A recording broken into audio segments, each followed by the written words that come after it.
Hello, team, and welcome to another ATP Geopolitics co-stream with the Greg Terry Experience. Greg is live with us from, I presume, with Zhenya in the car as well, from their car, the Yes. best place to get internet. Because as many of you will know, I did a breaking news video to communicate to you that Ukraine has been hit by a massive barrage of missiles, including Kharkiv, right across Ukraine, though. Many cities, many regions, many energy infrastructures have been hit, as well as a civilian infrastructure. Anyway, that's enough of the preamble. Greg, I'm really happy to see you and Zhenya safe.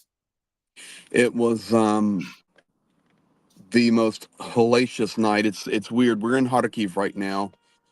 We were not supposed to be in Kharkiv, but due to some circumstances, we had to leave. We were down toward Chasiv Yar, and we were needing to continue to the southern front, but due to some unforeseen circumstances, we needed to hang in this area, and we needed to deliver some aid coming back north of, I guess for everybody, it's just easier to say Bakhmut. Of course, Bakhmut is, but that area. And so we had to come back through Izum and Chiguiv. So we decided to shut it down in Kharkiv for the night because it was getting late. And about 2:30 or 3 this morning, all hell broke loose. It was nonstop.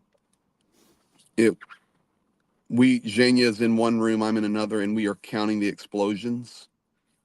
Some were quite close to us. I think it was on explosion number 18 when my bed rattled that I said, okay, this is not good. Of course, Zhenya's running news nonstop.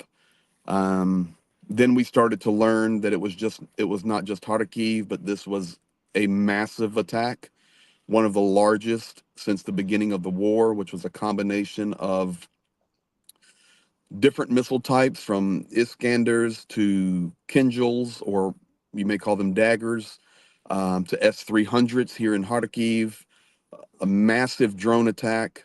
I can tell you it's not just Kharkiv right now in our city. Well, I say our city now where we're currently at in Kharkiv. There is no power. There are, of course, then no, for example, bus lines moving, no metro, no stoplights, No water. no water. There are gas lines where people are trying now. It's just like the beginning of the war. We had to cut through a line of cars trying to fill up at the Wog just to get over here to where we consider is a safe place. We were struggling to find a good enough signal to connect to you because we're doing it remotely. And it was quite difficult. Additionally, when you're hearing that happening, and we were just in Kharkiv 2 days ago when we had the update on the other missile strike, and you shared that, Dr. Gerda shared it, others shared it, Rick shared it.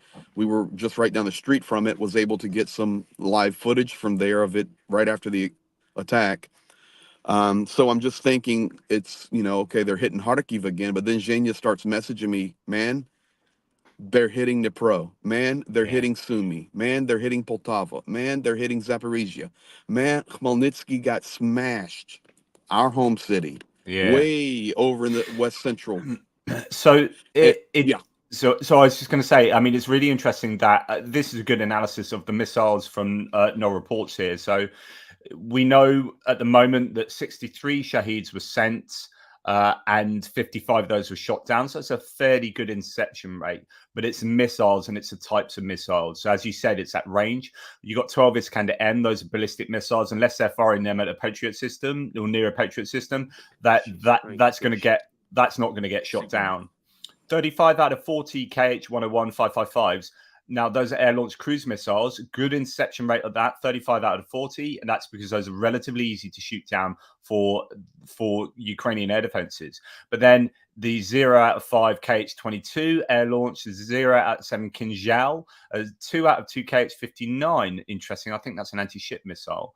But so it depends where they're sent. And then 0 out of 22 S-300 to S-400 ballistic missiles.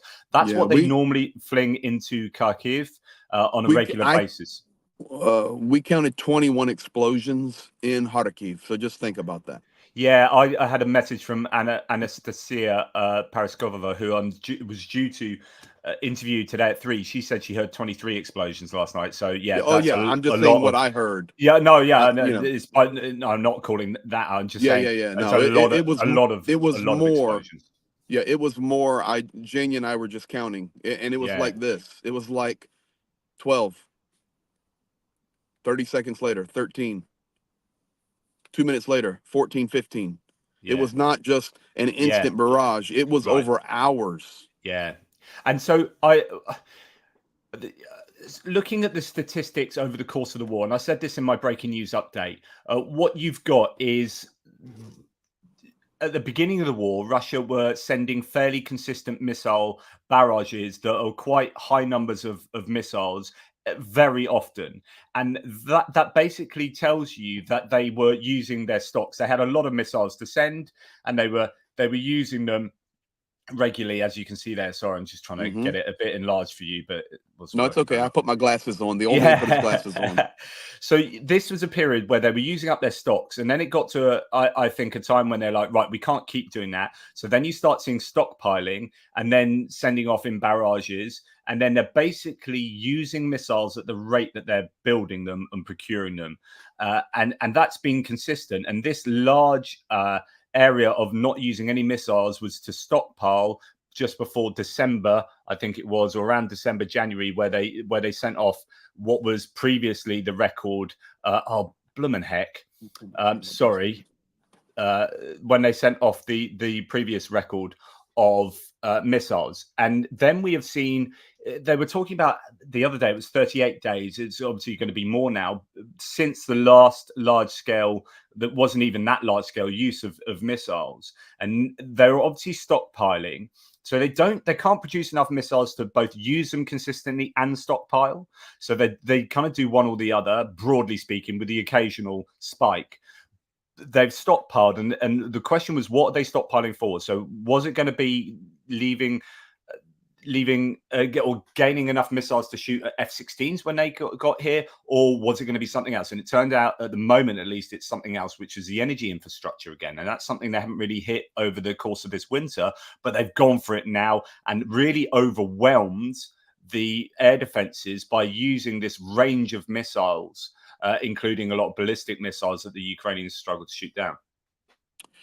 You get into a multifaceted conversation now. And, I know we all have our different viewpoints on it, but that's what makes our communities and analysis maybe a little bit deeper, because we do have different viewpoints. I personally feel that these attacks are connected not only to uh, the description that you just gave. I Mm. completely agree with you. Mm-hmm. Additionally, I would say also that if anyone thinks this is not connected to Putin now being back in power Yeah. and the advancement of mobilization in Russia and the energy strikes that are so effective, where we've reduced oil refining capabilities in Russia proper, the numbers are 14, Yeah. 16, 18%. Nobody knows exactly, but under somewhere maybe max 20% oil refining. Then we get into global economics. Then we get into global supplies. Then we get into what was it? The Financial Times reporting that the U.S. said stop striking inside. Exactly. Oh, it was Financial Times. My memory's working. Stop striking inside Russia with these refineries, Ukraine. And once again, the chess game is back. Mm. It's listen, this was a hell night in Ukraine, Yeah. guys. And Hell. I completely agree with you. I think it's definitely got a lot to do. There's it's no surprise that the election's just been, and then you've got a massive attack. I think it's interesting to connect it as well to mobilization and whether this is a case of ramping up the idea that there's this war and they're okay. Our population know that we're at war because we're going to flash all the images of what we've done, and this is going to be sold as a really great success to the Russian population, and then it's going to be a precursor to mobilization. Absolutely agree. Additionally, I would just insert one thing that could only come from local knowledge. Due to the slow response of the United States and other nations to supply Ukraine with the armaments they need, I can tell you guys, I want to choose my words carefully here. The morale is not as high as it was 1 month ago in Ukrainian soldiers. Yeah. And believe me, Russia knows it. Ukraine knows it. Due to a lot of Ukrainian soldiers losing their lives or being injured that would not happen if they had munitions and armored vehicles. We're doing a project together to help with that one, to be able to rescue the wounded. But the morale right now is the lowest I've seen it in 2 years running the front lines. And then you put this big missile attack on top of it, it doesn't help. During the night, also, you will be hearing about this later, but we lost some ground in some very key areas south of me, Johnny. And I mean, we really did. I don't care what maps say. The guys are calling Zhenya directly. We lost ground in that hot area down there outside of what we call the Loop. Slavyansk, Kramatorsk, Konstantinivka over toward Bakhmut. And you start compounding it. It's a challenge. It's interesting. There was some messaging out yesterday that I was going to share with people today. I might even have that here. I do have this. Where is it? I'm sure. Right, here it is. So this is what I was going to talk about partly today, which is armed forces of Ukraine face difficult decisions about withdrawing from a number of territories to strengthen the defense in connection with the slippage in agreeing on new US aid. So that's Sabrina Singh, the Deputy Pentagon Press Secretary. So the Pentagon has basically come out and said the Ukrainians are going to lose land, which is interesting that on the night before that she said that, then the Ukrainians lose a bunch of land. If what you're saying is correct, and I have no doubt it is. Then this is connecting Ukraine aid from the US directly to the death of soldiers, the injury of soldiers, and the loss of land. And do you know what?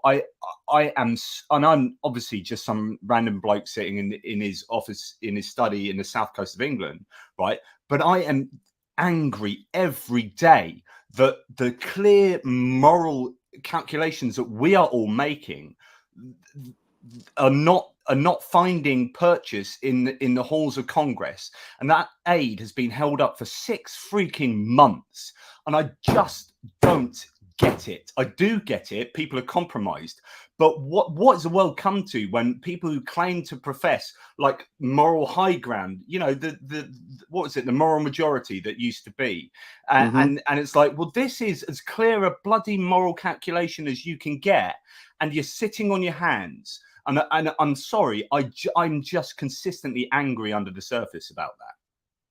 I completely agree with you. And even though we look at a lot of things through different political lenses and whole plethora of lenses there on this, it's 1,000,000% agreement. This is ridiculous. And things like the last 24 hours, sorry, Johnny, in my opinion, does not help aid to come quicker. No. When you're hearing reports, stop hitting their oil and gas refineries. Okay? Yeah. And even if they signed aid this minute, it wouldn't be here for months. Everybody's talking F-16s for July. Guys, F-16s are not a panacea, okay? They're going to help. Don't get me wrong. But if you think Ukraine receiving some F-16s and now they're going to win the war, I'm sorry. That's not even close to truth. It will help, okay? It will help. but it's not a magic pill. And maybe July. Everything I'm still hearing here is September. So we'll see. But that's still months and months away. The Mm, shells coming in from Czech and that project is still taking time to mm, get here, and we're still in March. mm. March. What happens in April and May? What I did actually want to return to this because I think this is a big idea, and I know people and yourself, you're angry, and Ukrainians are angry about this. And I spoke to my mate this morning who was like, "Oh my goodness, look what the Biden administration is doing." And I just want to get, I'm not trying to be pro-Biden, but some real politic from my point of view here is that this is completely unsurprising. So what's the story? For those who don't know, basically the US has apparently put pressure on Ukraine to stop hitting Russian oil refineries because actually the Ukrainians have done such a good job of doing that. And I said the other day, it's interesting they seem to stop hitting oil refineries and started hitting Engels Air Base and other things. Why is that? Have they run out of munitions for that? And it could have just been a pivot away from hitting that due to pressure. Now, lots of people are getting angry with the US over this, but my position is any administration would have done this, because this is just realpolitik. And actually the rationale, just to explain this to everyone, the rationale is exactly the same as the oil price cap. So the oil price cap was the US and the EU getting together and saying, right, we don't want Russia to stop supplying hydrocarbons to the world. And the reason we don't want them to stop supplying hydrocarbons to the world is because then there'll be an energy crisis. And because energy is this one particular raw material, if you like, that underwrites everything else. Like if energy prices go up, inflation on everything goes up because everything needs energy to be produced. And so therefore, if you have a global supply issue with energy, then you will get inflation across the board. And if you have inflation across the board, then inflation is one thing that gets your population pissed off, right? So if you want to keep a hold, if you don't, and also all the economic problems with inflation. So you basically, no one wants inflation. So the Americans and the EU got together and said, right, we don't want inflation. So if we stopped Russia producing oil, that would screw everyone over. So we don't want that. So we want Russia to produce oil. We don't want them to stop, but we want them to get only $60 a barrel for oil. So that was the rationale between the oil price cap, which is we want them to make not as much money off it, but still produce it. So then when it comes sorry, yeah. No, I just want to interrupt your rant for 1 second and then let you finish the rant. Yeah. Johnny, listen to yourself. Listen to yourself. Yeah. We want Russia to continue to produce, but we want a cap. Yeah. Okay, forget the cap. We want Russia to continue to produce. It doesn't have to be Russia. It needs to be But anyone. just think about it, though. Look, I'm just using Russia as an example here because they are a mass producer. Yeah. We just want Russia to continue to produce. All right. Well, that within itself does not bring the reality of this war home. No, sure. Ukraine. I'm not disagreeing with you. I'm just saying. Yeah. I'm saying this is the message to Russia. We want them to keep producing. Yeah. Ukraine, stop taking out their refinery. You're doing such a good job. You're going to affect the global. What about the people that are being wiped off the planet right beside me right here, right now? Totally agree. And that's the tension. So the tension is that the Ukrainians want to destroy the Russian oil producing capabilities because it will absolutely screw over the Russians in terms of funding the war. And it also means that they can't drive their vehicles, their mechanized equipment in the war. So for the Ukrainians really want to destroy the Russian hydrocarbon refining and production capabilities. Absolutely 100%. But the rest of the world don't want that from an economic point of view. And here's the realpolitik, which is you've got a dilemma. Either you have a population that's really angry because of inflation, and you have spiraling costs of everything going up because of the lack of oil on the global market, because it's a global marketplace.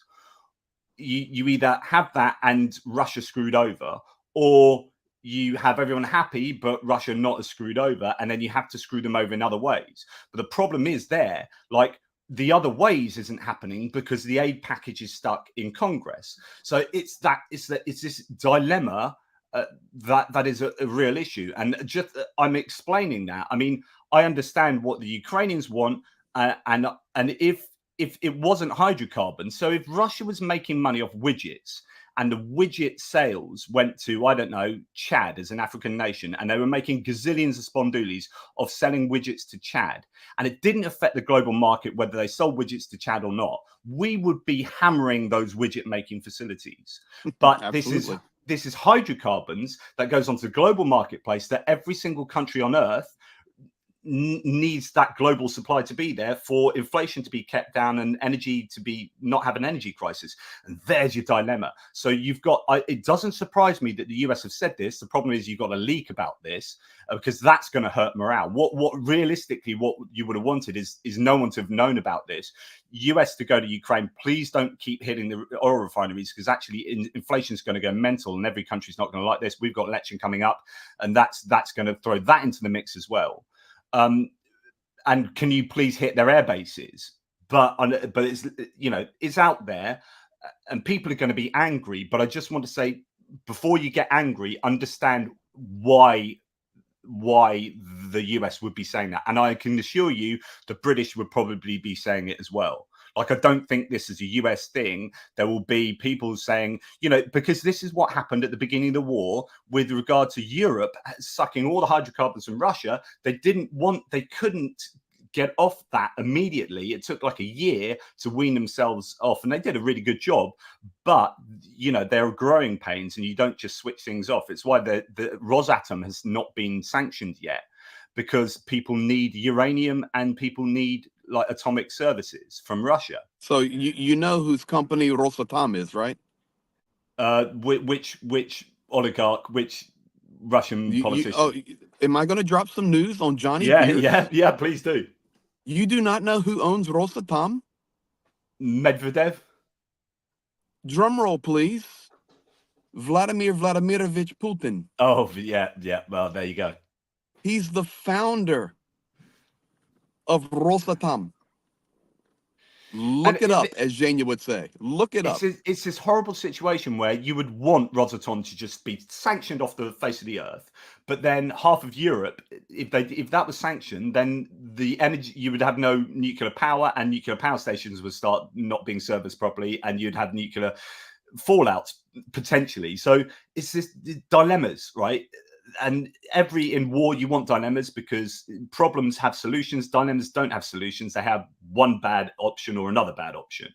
And that's what we have here. So the bad options are that, you know, the war keeps getting funded because Russia is still selling oil, but then the global oil supply is still there. Or that doesn't happen. And then the war, you know, isn't funded, which is good, but then global oil supplies are absolutely screwed. And, you know, it's a dilemma. What I'm enjoying right now is, because the way your software is set up, I can see all the chats and everything. And I just appreciate everybody that's on your channel right now and on my channel right now. We've got a really large crowd on both combined. And it's beautiful because I know all these people are coming from different backgrounds, but they're all in agreement, basically conceptually, apart from the couple of Ruski bots that are in here, but we're not worried about those guys. But the reality is everybody here coming from different backgrounds gets it. We get it. And why, Johnny, is it struggling for the rest of the world? It's not the rest of the world. Those that have the power. I think it comes back to the money. It comes back to the money. It comes back to economics. And I say this all the time, and I will continue to say it. I'm right here, just kilometers from the Russian border. I lived through hell in Kharkiv last night, and I hope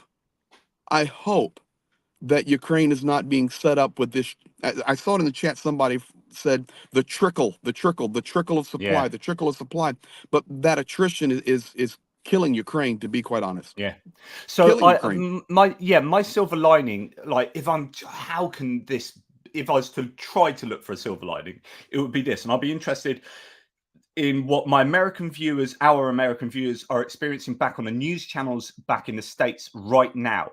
But the silver lining could be that if this is reported as bad enough, and if this hits home as a strike, if there are images of the Dnipro hydroelectric dam going onto news channels in the US, whether this kickstarts people in Congress deciding to actually sign up to the aid. Maybe so yesterday we had the first Republican signing up to the discharge petition, which was Ken Buck. Now that's because he's quitting anyway, but that hey, but we got the sign up, so let's be happy. Yeah, so there's 188 signatures, maybe 189 now. Oops, Greg's just dropped out. I'll bring him back. So that I don't know, Greg, do you think that the news of last night could have an effect on the American audience to the point where there might be a step change? My personal opinion is absolutely not, because they've already drank the Kool-Aid. I'm going right now live to Fox News. I see, and I'll check CNN, just two majors, town to suspend entire police force, stampede on the border of Texas, handyman issues urgent warning for house hunters, married with children star admits one of his largest faults in life, Democrat caught on camera using racial slur, 5 crucial things to know about a disease, woman announces her own death on social media, Biden admin on semiconductors, why Gen Z don't understand payday routines, why Biden guest is resigning, United Football League, a daycare staff, New York court against Trump, Democrats lost about Hunter, Bud Light commercial with Dylan Mulvaney, teen receives patriotic surprise after flag display, country star praises AI legislation. Do I need to keep going? No, you've depressed me enough now already. I'm going to go. You keep talking. You rant. I'll go check CNN. Yeah, really interesting there, and that goes to show you we need to be careful about the diet of news that we take. If we only watch one news channel, you will be fed your news landscape by that channel. So there's Fox, so that would be right. Let's go left now with CNN and whatever, and it's not about that. I just want to see. So, guys, remember it is it's 12:45 local here in Ukraine. Our attack started about 10 hours ago. So this has had 10 hours to trickle through media. Okay? Haiti's capital gripped in gang violence. All about Haiti. 5 million animals dead in Mongolia. A high altitude tunnel is a flashpoint India, China. They know I'm not a liar, Giuliani. Donald Trump may be able to get 3 billion richer. How a mass poisoning of millions. This photographer spent 2 years documenting life for women who have left Ukraine. Blinken goes to Israel. Video shows civilians trapped in Gaza. 1 billion Hollywood tower. Pig kidney transplanted. Finally, way down here, guys. Thousands shelter from Kyiv missile barrage hours after Biden's national security advisor visits. Wow, like all the way down. And actually, I'm looking at the BBC. Which, oops, he's gone. The dropping in and out of the coverage there. But if you look at the BBC, it's not even on there. And I would have expected that around the UK. Is there a world one? No. So even that is not. Let's go to look at the Guardian. And let's see if that pops up. We have live Blinken Israel, Russian strikes hit. So it's on the front page in a live one for the Guardian. But again, this needs to be reported far more significantly. So, this, as someone's asked Harvey Brown here, so who cares what the US say at this stage, Jonathan? They've lied for 2 years to Ukraine, infect them and my UK government with their filthy lucre from oil. The problem is that the US are massively important. So although as a percentage of GDP, they are kind of down the list of donor countries to Ukraine, in real terms, because their GDP is so phenomenal and because the population is sizable, it means, and because their military stockpiles are so huge, because they spend the same amount on defense as the next 12 countries combined, the US is able to give an awful lot of stuff to Ukraine and has done over the course of the year, and it still only make a very small dent on their GDP, if you like, or as a percentage of their GDP. And so the size of the aid in real terms is so significant that the US are the single most important component in Ukraine aid. And 6 months of no movement in Congress means that there are issues on the front line of people dying, of land being taken by the Russians, and challenges for the Ukrainians, and that absolutely has to stop. So you probably missed all that, but I was just Well, continuing no, your So point. basically, what happened there is telecommunications went down completely, all networks, and was able to get back on a different. We have multiple networks in our battle tank, as you know. So but at that moment, everything went out. So definitely, we will reconnect, make sure so people know we're okay. But I was catching the last part of your BBC there. It's not like this happened 30 minutes ago. This is 10 hours old, and that's my concern, Johnny. That's my concern. Yeah, because this is one of the, if not the biggest. I mean, somebody said there was a bigger one on December the 29th, but I think in terms of missiles, this is just the biggest one. I don't know if combined missiles and Shaheeds, whether it is, but it is nonetheless a massively significant strike. And there's such a normalization of the news that it doesn't seem to touch the side as much as it would have done a couple of years ago or a year and a half ago. And that's really tremendously sad, because it's as important, if not more important now than it was then, geopolitically. It's the thing about this one is, yes, we're some civilian targets hit. Yes. Okay. Have people lost their lives? Yes. Are many people wounded? Yes. Do we know the complete numbers? No. And we will not know. We will not know for probably a day or two. They'll be digging. But we're talking about a crippling attack on infrastructure. Guys, I cannot express to you how big of a city Kharkiv is. It is a massive city that is right now basically completely offline. Completely. And Zaporizhia, and we will be down in Zaporizhia within the next couple of days, hit hard. Dnipro. And then once again, it seems our Khmelnytsky targets are always, they love Khmelnytsky. Yeah. So I wasn't looking at the BBC News, but this is a BBC News front page, and actually it is just there in the, not the biggest one, but that I would say that should be more important positioning than it is. It's just the destruction across Ukraine is tremendously sad. And it just shows that if the Russians can stockpile enough missiles, especially ballistic missiles, and that's a thing, then they can cause this much damage. And what does Ukraine need? They need Patriot batteries. Well, think about this. This goes back to we lost 2 Patriots. Launchers. Just think about it, guys. We lost the ability to defend in certain areas that would have helped. It wouldn't have stopped it. It would have helped.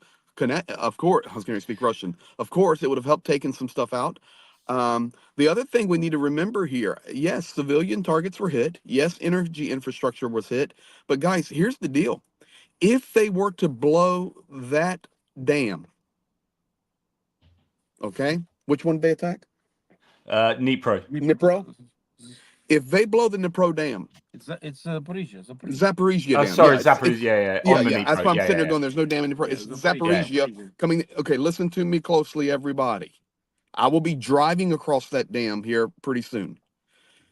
If that dam blew, if you think the Novakhovka dam created a major problem, if the Zaporizhia dam is busted, that will make the Novakhovka dam look like kindergarten.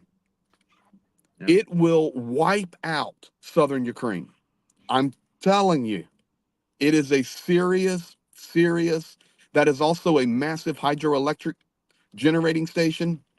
Zaporizhia, massive city there, 1 million people. If that dam went out, guys, and I know Novakhovka was a big deal, and it still is. We're still dealing with the repercussions of that. But if this one went out, oh boy. Yeah, and that's the thing. They were aiming for that dam, right? So they slammed 2 missiles into it. Now, the question is, what were they? Do they actually believe they could structurally impair the dams to the point that it could break with those 2 missiles? I don't know. Were there other missiles that were shot down that were Correct. aiming for the dam as well? I don't know. But you're playing with fire, or in this Big case, time. water, and that is insanely irresponsible. You know, that the amount of people that would have died as a result of that flooding, the ecological impact and agricultural impact would have been phenomenal, which would have then affected, you know, food supply to the rest of the world. Would have been just obscene. And meanwhile, this is down the list of news items on global news sources, and people don't seem to care enough about this. This is freaking war crime central. This is a terrible army, a terrible regime trying to force destruction on a sovereign independent nation and cause insane amounts of damage. It's so Do you want to know? Do you want to know how I know it's not on American news right now, and I'm not in America? How? Because I've been doing this now, getting ready to start my 10th month of being on the front lines. But when big events like this happen over the last 2 years, so my wife and my son are watching the ABC News right now. That's what they watch every morning. They like some of the news reporters, and they're nice, watching neutral ABC. It's good. They're watching ABC News right now. I know the time. My son is sitting there eating his breakfast before school, and my wife and him, that's their little. My son is like a 16-year-old old soul. They're watching the news, and my phone has not rung. I have not received a text message. Therefore, they have not seen the news on this strike. I'm telling you, trust me, guys. I know what my family's doing this minute. My son and wife are watching the news, and whenever Ukraine news is on, they instantly text me and go, "Dad, you okay?" And that's it. I have not received nothing. So they've not seen it yet. Yeah.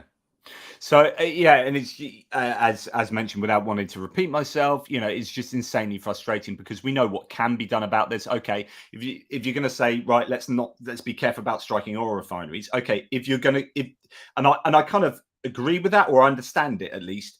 If you're going to do that, then you need to provide Ukraine with the other stuff. That means they don't have to hit oil refineries, but they can do damage elsewhere and in other ways. Like otherwise, it is fighting with both hands tied behind your back. And so, can I ask you a hypothetical question? Please do. When you see something on the news, for example, the Financial Times reporting that the United States has asked Ukraine to stop hitting oil refineries with their drone attacks that are so good. My family's awake. I saw it in the chat. They're watching the news right now. We know exactly the times. So does this at least make you think, Johnny, of why the long-range ATACMS have not been provided and why the Tauruses are not provided? Because the world is trying. I'm just throwing it out there. The longer-range ATACMS, because they're really concerned about this. Yeah, well, I don't know. I'm just throwing it out there hypothetically. It's a really great question because one of the arguments is because on the Taurus ones, people aren't quite sure what Olaf Scholz is thinking because he keeps coming up with these reasons and then they get debunked and he comes up with another reason. But one of the reasons appears to be that he doesn't trust the Ukrainians not to use them like that, even though Ukrainians have been really trustworthy with how they've used Western weaponry by and large. You could argue that they allowed some Polish weaponry and Bradleys to be used in the first attacks across the border, and they weren't happy about that. But in general, with the larger weapons, Ukraine have done exactly what that has been expected of them. So it seems a bit disingenuous to say we're not going to give them because we don't trust you. You won't strike those oil refineries. But actually, that is a good. It's not so much maybe firing them into like the Kremlin or he's gone, or firing them into, I don't know, wherever else. But actually, you know, it could be an attack on oil refineries is not what the West essentially wants, and that could be what they'd use those missiles for. But then it's up to the Ukrainians to build their own stuff and use it in their own way. But then they're still evidently receiving pressure off the West for doing that. I mean, I just understand how just things are difficult. There's no easy black and white to stuff. It's all grey. And with the oil refineries, I just understand why the US will be saying what they're saying. Do I agree? Oh, man, would I have made a different decision if I was in charge of the US? I just don't know. You've got to weigh up these things. Like, will the nation get annoyed with Ukraine if there's a massive inflation and inflationary pressures on the economy and the gas prices go up, or will they blame Russia? How will that affect my ability to get re-elected? And if I think I'm the best chance that Ukraine has because my competitor doesn't want to give aid to Ukraine, then I need to get elected. And if there's inflation that's going to affect my chances of getting elected, then actually the long-term prospects for Ukraine are damaged even more. And so therefore, I need to do everything I can to get myself elected to do the best for Ukraine. And if hitting the oil refineries is going to damage my chance of getting elected and also just damage the economies in general, then I understand why Biden would be making, or his administration would be putting the pressure on Ukraine to stop hitting those refineries. But it's just frustrating because it's so easy for Ukraine to absolutely hammer the Russian refineries and to take out one of their main funding sources for the war. And again, you know, I've said it already several times, so I won't say it again, but it's about dilemmas, isn't it? And that is such a harsh dilemma for the Ukrainians. Right. And I'm sure you guys are putting in your opinions in the live chat, and I'm sure not all of you would agree with me, and some of you might vehemently disagree with me. I don't know. I was just going to go on. I did some more talking about like the No, go ramifications. ahead. We're just, it's terrible. Well, so guys, you're getting to watch it real time. This is the reality of what we're dealing with here. Yeah. Just to go on to the general. Yeah, sorry. Oh, you broke up a little bit, so I spoke over you. Yeah, I was just saying that it's really difficult because there's another dimension, Greg, that if you are Biden and you're thinking, right, can you hear me? Greg, can you hear me? No, it doesn't matter. I won't repeat myself then. So we're going to hits and losses. As you can see from the infographic there, we have some fairly high numbers in some of the categories. 870 personnel lost, 8 tanks, 37 pieces of armored personnel equipment, 35 artillery pieces. Those are fairly high numbers in those two categories. We've got 2 anti-aircraft warfare systems, and then 45 vehicles and fuel tanks and 8 pieces of special equipment. So some pretty decent numbers for the Ukrainians there. The Russians taking some fairly heavy losses, certainly in vehicles and fuel tanks, artillery pieces, and armored personnel carriers. So that would signify that the Russians are probably attacking in a number of places. There's been a couple of quieter days. That could be due to the mud. It could be due to being post-elections where they don't feel the need to pressure, but maybe they've picked up the pieces, picked up the pressure in a number of places just locally. Who knows? And just to add to that, because we always try and look to see whether the general staff figures are at all justified. And one of the best ways is to look at what does all the evidence suggest across the socials. And Andrew Perpetua does an amazing job of looking at, and he looks at 3-to-1 Russian sources to Ukrainian sources, so he's not biased. He's very big on not having a selection bias, so it just, you know, he's not looking at Ukrainian footage, so he gets a biased amount of information. But this is genuinely the footage that's being put out there, and as you can see, this is again exactly what we had. A couple of days of parity recently, but this is a day that Ukraine would want of the last 24 hours. It might not be the last 24 hours because they come in batches. Sometimes you get a montage bit of footage that gives you like 10 bits of equipment that might have happened over a week. But you can see that that's something like, I don't know whether it's up to 10-to-1 advantage, but that's one of the better days we've seen recently for sure. Really good news for the Ukrainians. What the Ukrainians lost, the Strela 10 short-range anti-aircraft warfare system, that will hurt them a little bit. and a Grad, which is a multiple launch rocket system, as well as, that's a Bogdan truck, so it's not the Bogdana self-propelled gun. So actually, that's not too bad for the Ukrainians. Let's now look at the Russian losses. They've lost a Strela 10 as well, damaged, a couple of recovery vehicles abandoned. We've got 2 multiple launch rocket systems, 2 Grads there, 1 destroyed, another damaged. Then we have a range of tanks, usual kind of list of tanks there. And then again, it's the infantry fighting vehicles that they lose so much of. This is a category that gets hammered every day. So we got added to that. To 3G now. I screwed it up. A second. I'll just. I can give you the other phone. You're coming through. It's okay. I can hear that a second. So anyway, sorry. Trucks, ATVs, and civilian. I'm sorry, Johnny's doing my channel. No problem. Oops, he's dropped out. There's some tech issues there. Anyway, sorry about that, everyone.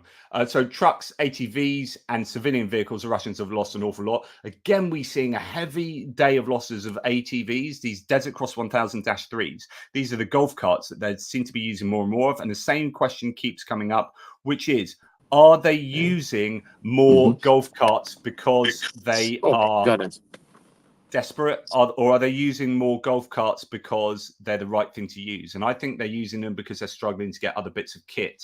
They wouldn't use these, I don't think, as a first choice vehicle. So I think that's a good bit of news for the Ukrainians. So the Russians are losing incredible amounts of kit, and that would be fantastic news for them if it wasn't for the fact that the Russians have a lot of kit to lose, and it still means that they can lose that and take ground. And that's what they're doing, as Greg has suggested, possibly in the Seversk area. I don't know exactly where that's going to come out today, but it sounds like is that where you're talking about, Greg? You think? It would be Chasiv Yar and Ivanivsky. Okay, so that was where we've seen a week of really good Ukrainian defense there that has been stabilized. It looks like then the dam there might have broken a little bit in terms of the Russians overcoming the Ukrainians which is, you won't hear about it yet, but tough 24 hours there, the last 24 hours. You will hear about it. Yeah.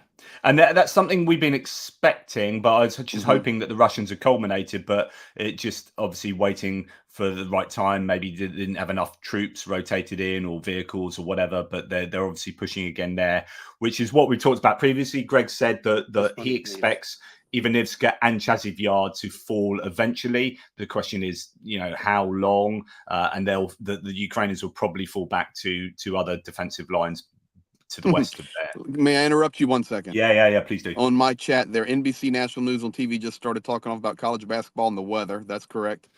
Nice. Greg, is Pete and his team okay? Do you know? I will be heading Pete's direction next few hours and check on Pete.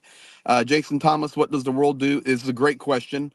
If and when Russia starts using the FAB 3000, the larger glide bombs. Yeah. There's been talk about it's a good question. There's been talk about the FAB 3000s, and some more technical people like John Ridge were talking about this last night, saying as bad as the FAB 3000s are, so 3,000 kilograms of glide bomb, actually they won't have that much glide capability because they're fucking huge, right? Right. But also most of the planes that carry the other types of glide bombs will not be able to carry the FAB 3000s because they're they're massive. So they would have to be carried by the sorts of bombers that are releasing the cruise missiles, and then they would have to get closer, and that they wouldn't want to do that because they'd just be prime targets for air defenses. So there could the silver lining could be that they're so big that they're actually not practically usable for what they want to use them, because you need to get closer to use them on the front line. So that could be the answer to that, but don't quote me on it. And I think Greg has frozen again. Obviously, you understand that he's in Kharkiv, and there's going to be challenges for him in terms of getting online and whatnot. Right. I will go back to going through the daily losses and whatnot and see if he pops back in. So Russian Navy, I've been talking about this the last few days, how the the Russians seem to be aiming for Ukrainian naval entities. So they seek revenge for the Black Sea Fleet. The Russian military has started strikes against Ukrainian ships. This month, they attacked 2 Ukrainian patrol boats and a landing ship. The Russians are using Lancet kamikaze drones. They do not cause too much serious damage, only above the waterline. So none of the attacked Ukrainian ships sank. Russian Z bloggers are already proudly calling these attacks revenge for the Black Sea Fleet. In reality, however, the scale is not even close to being comparable or comparable. Since the beginning of the full-scale invasion, Russian Black Sea Fleet has lost 14 warships this year alone. Ukraine has attacked and sunk 3 large warships on the Black Sea Fleet by water drones. The Ukrainian ships that suffered from the attacks were deployed only for patrolling in the Mykolaiv region and did not perform any offensive functions. Okay, so just translating all of that, the Russians are going to be selling these kind of 3 attacks on the superstructures of the boats. That's a bit on top of the hull, if you like. They haven't caused any sinking of these ships. And actually, it's not comparable. These are Lancets that are getting through, but it is a worry. I think the Ukrainians absolutely need to do something about Lancets, because it's not just these ships or boats that are being damaged. It's the radar systems, it's planes in hangars that the Lancets are still able to hit. And I think that's such a challenge for the Ukrainians. They need to do something about closing the net around key places, particularly in that southwesterly area. There was talk last night of a Mi-8 helicopter having an emergency landing or a hard landing, which means it essentially semi-crashed to the point where now, according to Russian media, a military Mi-8 helicopter made a hard landing on the morning of March the 21st. So that's that's yesterday morning, actually, near the village of Ravenki in Belgorod. There were 4 people on board. The helicopter itself suffered mechanical damage. One of the wounded was sent to hospital. So, yeah, that could, I don't know whether that was a mechanical failure or some other issue for that being hit. But obviously, the more Mi-8s that are lost for whatever reason, the better. So that's good news for the Ukrainians. Johnny, yes, mate. may I interrupt you 1 second? Yeah, please do. Please do. Okay, so I think it's probably time that you finish the stream. Yeah. We are so desperately hunting signal, and to be honest, we've been sitting in this one spot long enough. We need to move. Yeah, so, sure thing. I'm losing him again. So no, I've got you. I've got you. Okay, great. So I just want to tell everybody, thank you. Thank all you guys on my channel. Please stay in here. Johnny is now going to do his best impersonation of the pastor, Greg. And hey, y'all. There you go. So Johnny, if you would finish it out, and for those of you on ATP Geopolitics, we are still pushing for our goal and you guys have done an amazing job helping us on the last push with JR. I announced we're now at $188,000 raised.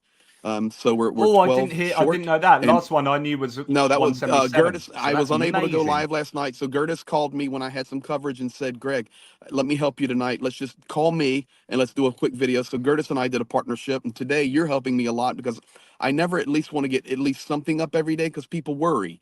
And we are safe. We are now moving from north down towards south into the areas.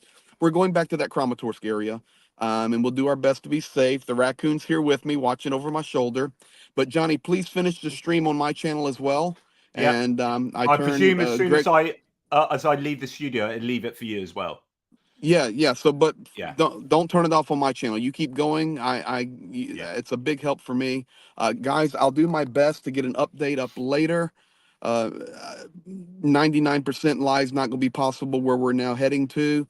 But we are safe, and if anything breaks or changes, we'll do our best to connect, or I'll message Johnny. Maybe we'll pop in here again. I don't know.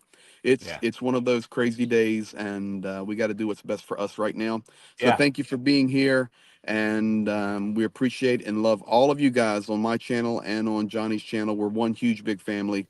Be blessed. And now I turn the Greg Terry Experience over to the Pontiff, Jonathan M.S. Pierce. Welcome, y'all. Look, mate, just stay safe. Bye-bye. Stay safe, both of you. Bye-bye. So thanks to Greg for giving us a sense of what he's been going through, but also a sense of what the Ukrainians are feeling. Things are people are pretty down there at the moment because, you know, a massive war and the Russians Anyway, going back to my hits and losses segment of what was normally my not live daily news video, just to give you an understanding of this kind of things that are taking place, what's been destroyed, what has been hit, and what the stocks might be for certain things as well. I was going to go over this, but we'll talk about this. So there's a quick summary about the Giatsint, the S. So this is a self-propelled gun, the 2S5, storages in the 94th storage center in Omsk. Now, I often talk about these. So just for those who don't normally watch this, we look at how much stuff is getting blown up and you say, right, well, are these figures accurate or not? Like, are the general staff lying? Is it propaganda? Is it in their best interest to lie? We know the Russians lie in their statistics, which is why I don't give the Russian statistics, because they claim that there are more airplanes that have been blown up out of the sky, the Ukrainian airplanes, twice as many as existed in the Ukrainian Air Force at the beginning of the war. So we know that's fanciful nonsense. But the Ukrainian general staff figures seem to be somewhat accurate. And that's why I then look at the social media releases to see, well, do these kind of match up? There might be a day lag or so, but do they kind of match up with what the Ukrainians are claiming? And yes, they generally do seem to be doing that. And we've looked at some Russian losses in terms of Ukrainian losses in terms of ships and boats, and then helicopter, a Russian loss of helicopter. Then we're going to get on to just a little satellite imagery analysis, which is looking at deep stocks. Now, the Russians can afford to lose this amount of stuff on a daily basis because they can draw from thousands and thousands of old pieces of equipment in deep storage from the Soviet era. And what they do is they cannibalize these. They often take off the barrels to send the barrels to the front, or they will cannibalize them in other ways to refurbish other bits of kit, or they'll send them outright to the front with a bit of T-cut and buffing them up. But as the war is going on, these stockpiles are getting smaller and smaller for the Russians. So here's just looking at one storage facility of this particular self-propelled gun. The total amount of these before the beginning of the war was 439 from looking at satellite imagery. And then in May 2023, so this is almost a year out of date in terms of this next satellite imagery comparison. So in May 2023, there were 244 left. So they have halved the deep stocks in a year and a bit. And now we've got another year on top of that. So the question is, what would the stocks look like now? Because at May 2023, they were at 44% reduction of the former stockpile. So it's almost half, and you would expect that stockpile to now be far less. And then this goes to give us a greater picture that, the Russians are losing heaps and heaps of artillery systems and pieces every day, but then they are able to replace them consistently because they're drawing from deep storage. How long can that keep going? That's the golden question, right? Okay, now let's look at some drone activity here. And drones are used not just to take out vehicles, but they're used increasingly on positions. Here is a fascinating video that I can't really show you, but it is linked. It won't be linked to this live. I'll add the links in afterwards to the live, because I try and give you what I think are interesting videos to look at that tell you something that isn't just stuff getting blown up. Okay, what this is a drone unit looking at a long line of a trench line that has different dugouts along the trench line, and you see the drone hit this dugout, for example, explodes it, and then it catches fire, and then people run out of it and then go to the next dugout along, and then a drone then hits that dugout and they get out of there and go to the next dugout along. And this just it's not comedy, but it just gives you a really good sense of like having a spotter drone, kamikaze drones hitting parts along the trench line and doing quite fundamental damage to the at least the entrance ways. They can fly into the entrance. Sometimes the entrance, as you can see previously, are covered, and so it explodes, but then everything catches fire. And then one of them, there's obviously some ammunition or something below that then secondarily explodes. and this forces people out, and then down the line, and it just shows you how, and both sides do this, how drones are being used to attack positions as much as they're being used to attack vehicles and personnel directly. So anyway, I just thought that was an interesting video to look at. And now as queer as folk here, because my goodness, something odd's going on with this. Okay, what's the story of this? A couple of days back, I reported that a Russian trawler that had previously sank a couple of years ago and had been salvaged was then exploded, or there's a fire on board, or there's an explosion on board, and it sank 2 days ago. And this is at the same time that there's been lots of reported electronic warfare usage around Kaliningrad. So this is a Russian trawler that was operating out of Kaliningrad. And I was trying to piece the pieces of the jigsaw together to create a picture. And my speculation was, given that Grant Shapps, the UK Defence Secretary's plane, traveling back over that area, suddenly lost GPS, given that an MQ-9 Reaper drone was pretty much lost in the area due to electronic warfare. And given the footage we've got of, well, not quite footage, but there's some GIFs you can see of outages, jamming that's taking place, routinely taking place over Kaliningrad, which is that exclave just to the south of the Baltic nations, between Poland and the Baltic nations, that Russia owns or controls. Now, given that there's this electronic warfare happening routinely around there and in the Baltic Sea, isn't it weird that a trawler suddenly blows up? So my speculation was the trawler, and it was a probability assessment, could well have been, it's a plausible explanation that this was an electronic warfare piece of kit that had been targeted maybe by Western nations. Unless there's a better explanation, and I didn't really talk about any other explanations because I thought they'd be highly unlikely. Well, there is another explanation. Right, this looks pretty convincingly like an anti-ship missile impact or a surface-to-air missile being employed for surface strike. Definitively not a torpedo or any heavyweight torpedo would have broken such a small vessel in half. So what happened? Well, this vessel was actually hit by a Russian missile. So literally, the Russians have blown up their own trawler. Now, this then raises even more questions, which is, what are the Russians doing? So supposedly having exercises in the area. What are the Russians doing? Firing off missiles, having exercises during a war? That seems weird. This Captain Lobanov trawler, was hit by a Russian anti-ship missile and people died on board. Was it still doing electronic warfare? Was it emitting radiation such that an anti-radiation missile hit it? Like, could this still be an electronic warfare vessel that was hit by friendly fire? Who knows? I mean, it's goodness me. It's got even more bizarre because the Russians have blown up their own trawler. That's the outcome. But then what explains that? And I still get back to, well, it's a pretty plausible explanation that it was an electronic warfare trawler that attracted a Russian anti-radiation missile. I don't know. Answers on a postcard, you'll let me know, I'm sure. Now, when we go to distant strikes, obviously we talked about the massive strikes on Ukrainian infrastructure that's taken place, including the Zaporizhia hydroelectric power plant that has been struck. And if I can only think that that's an attempt to cause much more fundamental damage, and therefore the Russians need to be punished for that, would be my opinion. But people may differ.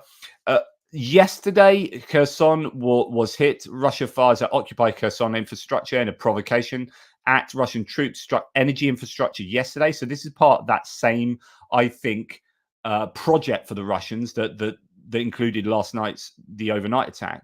But the Kherson energy infrastructure was targeted in a provocation, leading residents of the Russian-held city of Kakhovka, so where the hydroelectric power plant used to be, that dam, leaving them without gas, electricity, and water supply. He called the latest the Ukrainian in the spokesperson or leader in the area called that a provocation, as Russian proxies allege that Ukraine's armed forces conducted the strikes. So the classic, oh, it's a Ukrainian red false flag operation. Absolute nonsense. Ukrainian army strikes only military targets and leaving people without the necessary living conditions. This is namely the Russian army's habit, Sobolyevsky wrote on Facebook. So yeah, anyway, strikes on Kharkovka and the area. Now, the Ukrainians yesterday did target, it seems, Taganrog, which is on the Azov Sea, further along inside into Russia. So you've got Berdyansk, Mariupol, Taganrog, Rostov-on-Don. So Taganrog air defenses were active. Don't know what happened, but there was some pretty significant activity around Taganrog, as there was apparently on Simferopol and Crimea yesterday. So there were strikes on Crimea, I think, with drones, but I don't know the outcome of that. So the Ukrainians have been busy yesterday, but certainly not to the level that the Russians were into Ukraine last night. And then we get onto other bits and pieces here, and I've already talked about this with you, but just to give you an idea of how angry the Financial Times article has made people in terms of having a go at the Americans for their request for the Ukrainians to stop hitting oil refineries. Jakub Yanovsky, who's great Oryx guy, one of the guys behind Oryx, says, "I'm going to again call a bunch of US government officials clueless idiots, not only because Russia continues to attack Ukrainian energy infrastructure, but also because attacks against refineries don't affect Russian oil production, only the Russian ability to process oil." But that still goes, well, okay, that's an interesting point. It still, I would say, goes on to the international market. But if that doesn't, if Jakub Yanovsky's argument here that refined oil stays inside Russia, then actually that is rationale to get angry with the Americans for this. And I would be with him on that. So the key here is to whether it affects global supplies of oil products and crude oil as well. So how much crude oil is being lost here? How much refined oil is being lost on the attacks on the refineries? The key word here is refineries. So I'd be interested in that, because otherwise I would defer back to my original position that there is good rationale as to why the Americans would put that pressure on, as long as it's about global supplies of hydrocarbons and energy products. Right. Moving on. This is some more footage from Russian elections, which is, again, this is fascinating. So an observer who's filming a Russian polling station shows that things are happening in breach of protocol. Head of the local election committee walks up to him and tells him to go and F himself in Russian. Now, this is just another instance of how these weren't transparent elections. These are people doing dodgy things around ballot boxes and stuff in ballot boxes with dodgy things by the looks of it. It all seems incredibly dubious. It's the most. It's not a transparent election. It's an incredibly rigged election where 88%. Well, there was some analysis the other day, was there not, of there was some calculation that if these types of rigged, what they could count the sorts of ones that were rigged, and wasn't it that actually Putin only would have had 50%, or was it that only 50% of the electorate turned out to vote? There was something that I need to look into that, so bear with me on that one. But there's some interesting analysis recently on that. As I mentioned earlier with Greg, the armed forces of Ukraine face difficult decisions about withdrawing from a number of territories to strengthen their defense in connection with the slippage in agreeing on new US aid, according to the Pentagon themselves. This is one of those deeply frustrating situations, right, where all the people in the know in the US, so the Department of Defense, the national security advisors, all the people making geopolitical strategic decisions on behalf of the US government, they all know what needs to be done. The Biden administration recognizes that Ukraine desperately needs aid. They want them to get aid. So something is going wrong in the mechanisms of the US Congress, the US political system, that is stopping the right thing from happening. it's that simple. It's like we all agree what needs to happen, and yet for some reason we can't make that happen. That's so frustrating when you then look at actual images of cities getting destroyed and people dying, and you're like,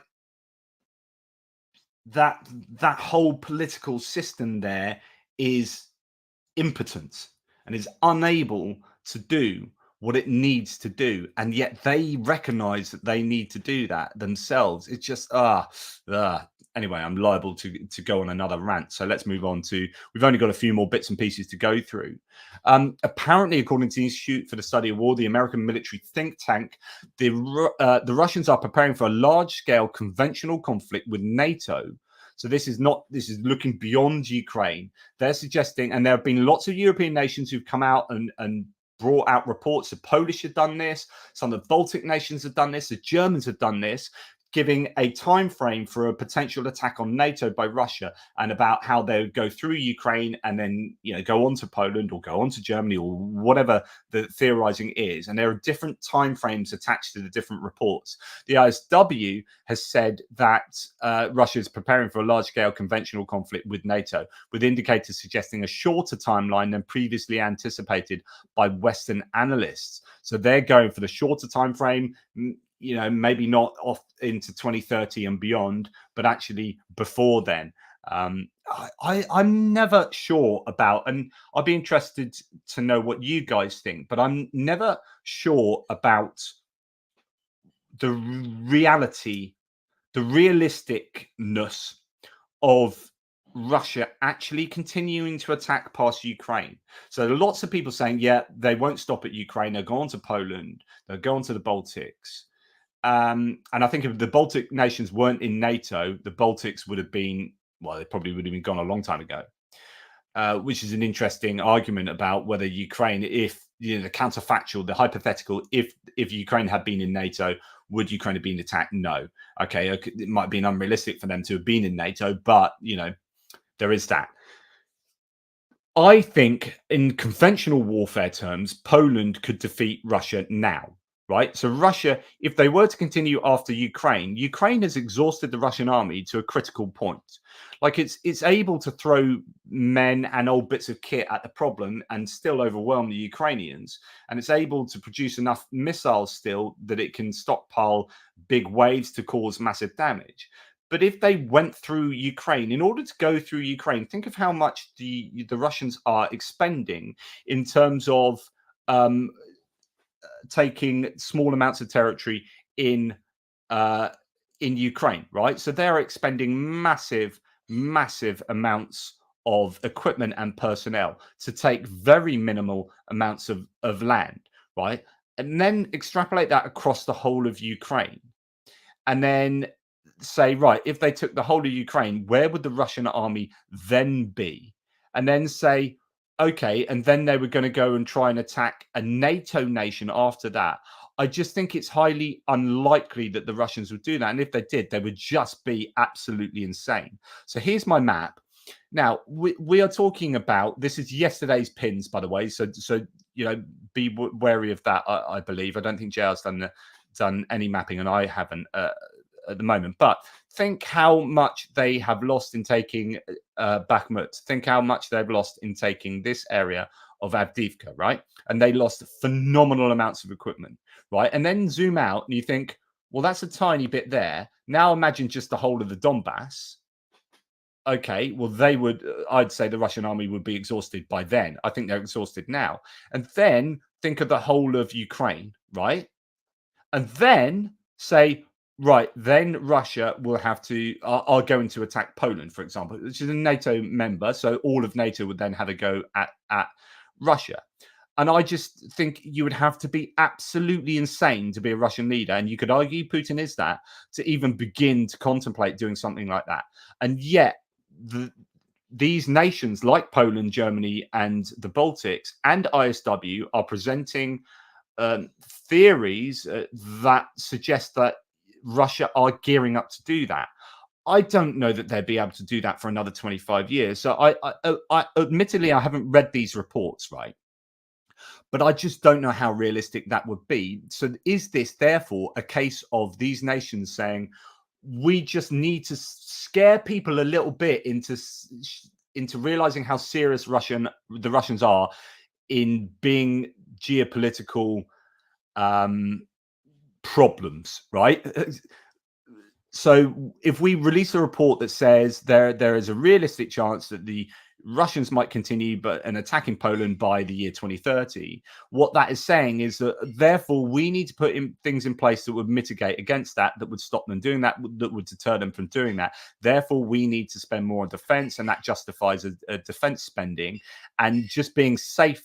Better to be safe than sorry, and to have the population understand that there is a genuine threat would mean that they're more likely to be in support of doing things that would make Poland and the Baltics and Germany safer going forward. So it might be part of that long-term strategizing, as opposed to, oh my goodness, Russia really are going to attack Poland by 2027. I don't think Russia are going to be able to get to Odessa, let alone Gdansk, right? So in Poland. But anyway, you guys may well disagree with me. Let me know what you think about that. I say let me know what you think. You're writing stuff in the comments. I can't read it because I'm on my Todd now.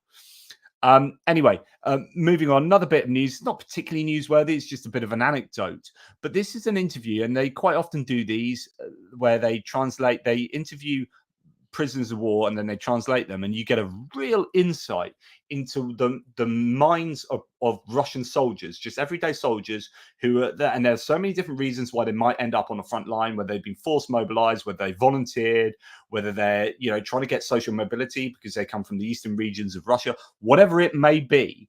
You get these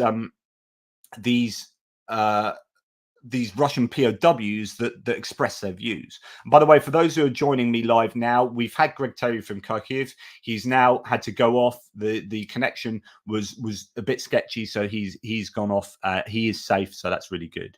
But this guy said some interesting stuff. An interview with a senior Russian Lieutenant Kolotov, who was taken prisoner by the Russian Volunteer Corps. So this is one of the guys who was north of the border, captured by the Russian Volunteer Corps, who are active around places like Kazinka. Just to let you know where that is, we're going up to the Belgorod and Kursk regions, and just here in the Belgorod, this is Belgorod, where you've got the city of Belgorod just north of Kharkiv, which is here. We have a place called Griveron, and Kazinka is just before there, I believe. Yep. So this guy is likely to have been captured just the other side of the Russian border there. And he says, I encourage you to watch this. The lieutenant thought the population of Russia was 1 billion people. This is fascinating. Now, I don't know whether you can extrapolate that at all, or whether this is just one guy that's just got a bizarre idea of the place Russia has in the world. But it's little things like this that I think are really revealing. So we already know from sociology and studies around the world. But let's talk about the UK, let's talk about the US, where you ask people, for example, like migration's a real hot button topic. But if you ask people how many migrants get across the border, how many migrants are there in the country, how many blah, blah, blah, blah, people's perception is often way out of kilter with reality. And if you ask people, how many people, benefit fraud's a really good one. How many people are swindling the welfare state out of money, and how much money does benefit fraud cost the economy? And people's perceptions are absolutely skewed, and they think, oh, I keep watching these programs on TV of people doing benefit fraud and limping around, and then and actually they go on a holiday to the Bahamas and they're water skiing, right? And you're thinking, okay, this is benefit fraud. It's costing us all this. And the reality is it's not nearly as much as, say, tax evasion of billionaires, right? But the point is that there is a massive disparity between reality and perception.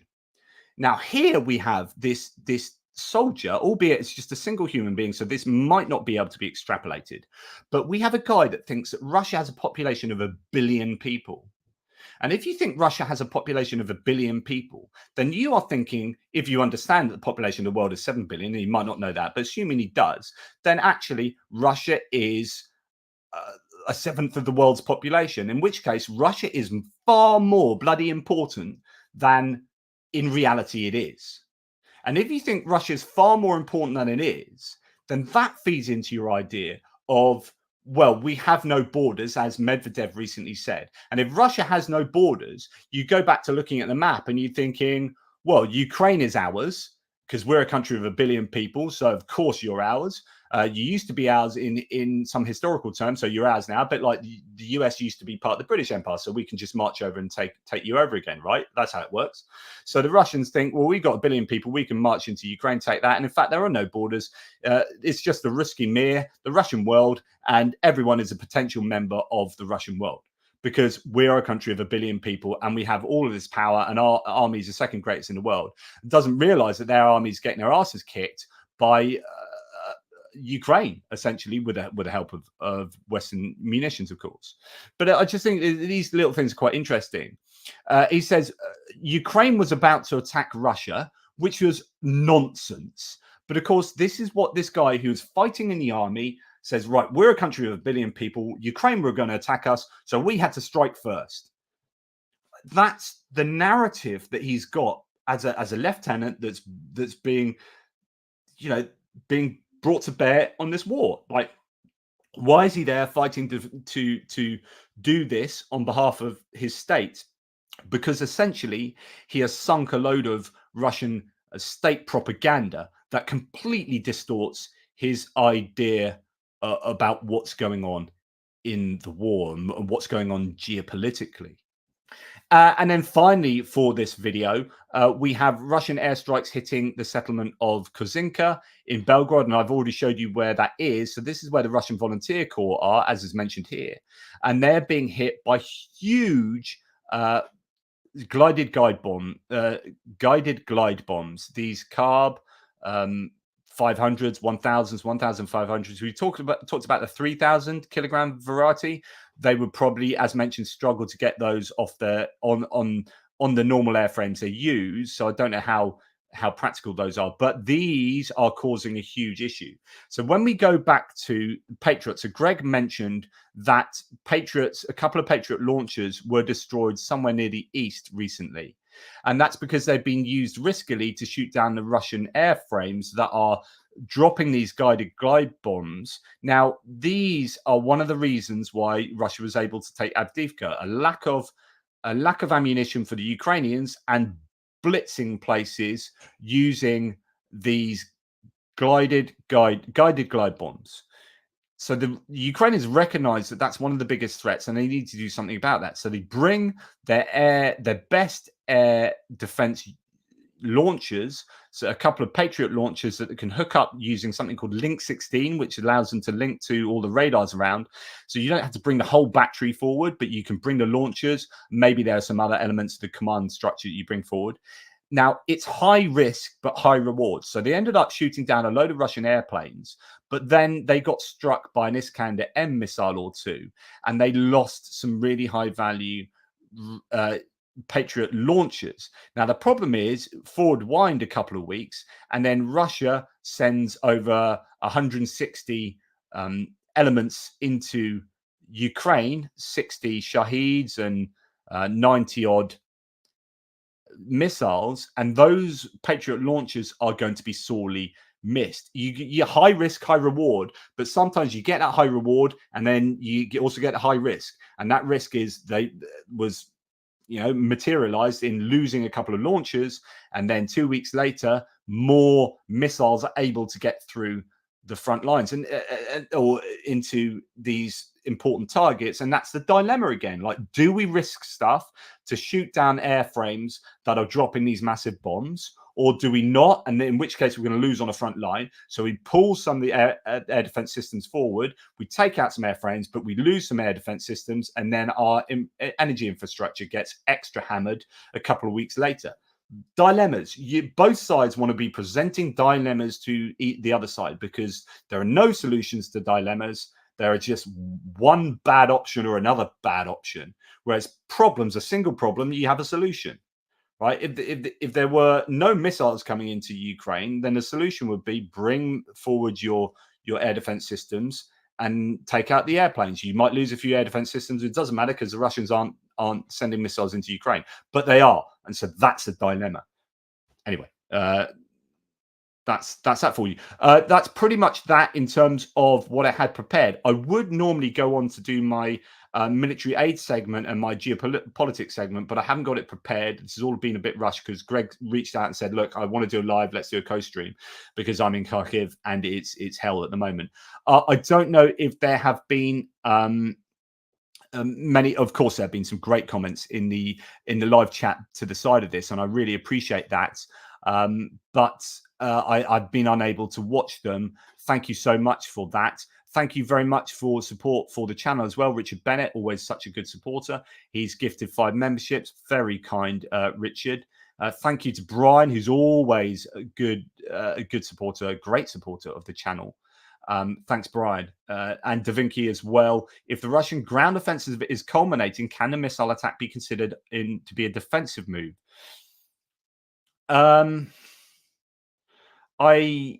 I don't know. I think no, it's not defensive. Well, it depends what it's attacking, but it's attacking energy infrastructure. It's just part of their war project, and yeah, it's part of the attempt to cripple Ukraine. You can cripple Ukraine in so many ways. You either only attack the military and cripple the military, or you attack the civilian infrastructure as well, in a hope that you break the spirit of the Ukrainians and also break up the ability for Ukraine to function as a government and as a country. And that then undercuts their ability to finance the military and to man the military, because people lose morale and they don't want to join the army, and then they run away to another country. And, you know, you've got those choices. Like, Ukrainians, I think, are going to want to be erring on the side of hitting military and more strategic targets. The Russians are really big on hitting its civilian infrastructure to try and break that spirit and also cause energy crises as well. And this is part of what they do, part of the war efforts. So Matt here, Matt Bishop, thanks for this, mate. Gifted 5 memberships. Thanks, Matt. And he's such a great supporter. I should get him on live. I should have brought him onto this, but a little bit unprepared. We want to rant. We want to rant. Matt, as I'm sure you said that before I ranted, I am always up for a rant. And when it comes to aid getting stuck in Congress, nothing makes me rant more. As I said yesterday, I am presently reading Liz Cheney, who is a super conservative. At the moment, the MAGA conservatives call her a rhino, Republican in name only, because apparently she's not a Republican. She's the most Republican. If you look at her voting history, if you look at the fact that her dad was Dick Cheney, and his prominent position in Republican history, and look at her voting history, and look at what her politics are and what her moral evaluation of everything is. She is not someone I would ever support outside of the sterling work she has done to hold on to, and this is why her book's called Oath and Honor, to hold on to the idea of supporting the Constitution, the US Constitution, and supporting the US democratic mechanisms and institutions that allow the Constitution to be, manifested in American politics. And so when it came to Trump's election fraud attempts, the idea that he was claiming there was all this election fraud and that he was not rightfully defeated in the 2020 elections, she came up against him with other people like Adam Kinzinger. And as a result, the MAGA crowd basically got rid of her, and she ended up, she's no longer a senator. But Liz Cheney is super conservative. So I'm reading her book thinking this is interesting, because I'm a self-confessed liberal reading a conservative American politician talking about politics, but my goodness, it's fascinating. And it's fascinating getting the insider's view about all that happened through the 2020 elections. This is to do with the Ukrainian war, because I'm going somewhere with this. But what she does in that is she gives you a blow-by-blow recollection of everything that happened behind the scenes during the run up to and particularly after the 2020 election, actually, and that period, past the inauguration, and the the January the 6th attack on the Capitol. And one thing that shines through in her book is the rinsing that Mike Johnson gets. And that's nothing to do with Ukraine, but she gives him a right good critique as a politician and as someone who basically is carrying the water, holding, the water boy for Trump. And he was then, and he is now. And this is one of the major components of the impasse in Congress and the lack of aid coming through from the US, which is so desperately needed by the Ukrainians now. It's interesting that Greg earlier said that it would take months for that stuff to get through. Actually, I've heard from multiple sources that stuff is super ready, and it's been ready for some time, and they are just waiting. I think as soon as Congress, if they were to sign off that aid package, it would be the quickest aid package in terms of getting equipment to Ukraine. I have a feeling it's ready to go, and I've been wondering whether they've even shipped some of it and it's in Europe ready to go. I don't know. That's just my complete speculation. I've got no evidence of that, but I'm just wondering whether that would be something that they would be willing to do, to actually pay for it to be transported, even though it's not been given to Ukraine, but it's so ready to get there that it's maybe a lot of it's in Germany already or something like, or Poland. I don't know. Let me know what your thoughts are. David L, who's a great supporter of the channel, we deserve a 10-minute rant. I've sort of ranted a bit. I could rant about Mike Johnson because I just think he is. So here's, for me, what the situation is. One human being is stopping aid getting through Congress. Yes, he's having his strings pulled by a puppet master, or he's basically afraid of having his seat vacated. And indeed, Marjorie Taylor Greene has come out yesterday and said she gave him a right good going over due to the appropriations bills that have been agreed upon to keep the government functioning and not go to a shutdown. He is beholden to a group of other politicians who are the more extreme Republican politicians. Now, the idea for me is this. Ukraine aid is being held up by one single human being who's afraid of losing his job. Now, we can all be afraid of losing our jobs and not do certain things, and I get that. But the moral compromise that has to take place here, because some of the things he's saying has been very much in support of Ukraine. So he's in an abstract sense, he's in support of Ukraine, but in a practical action sense, it is more important for him to keep his job. And I understand that in terms of human nature, right?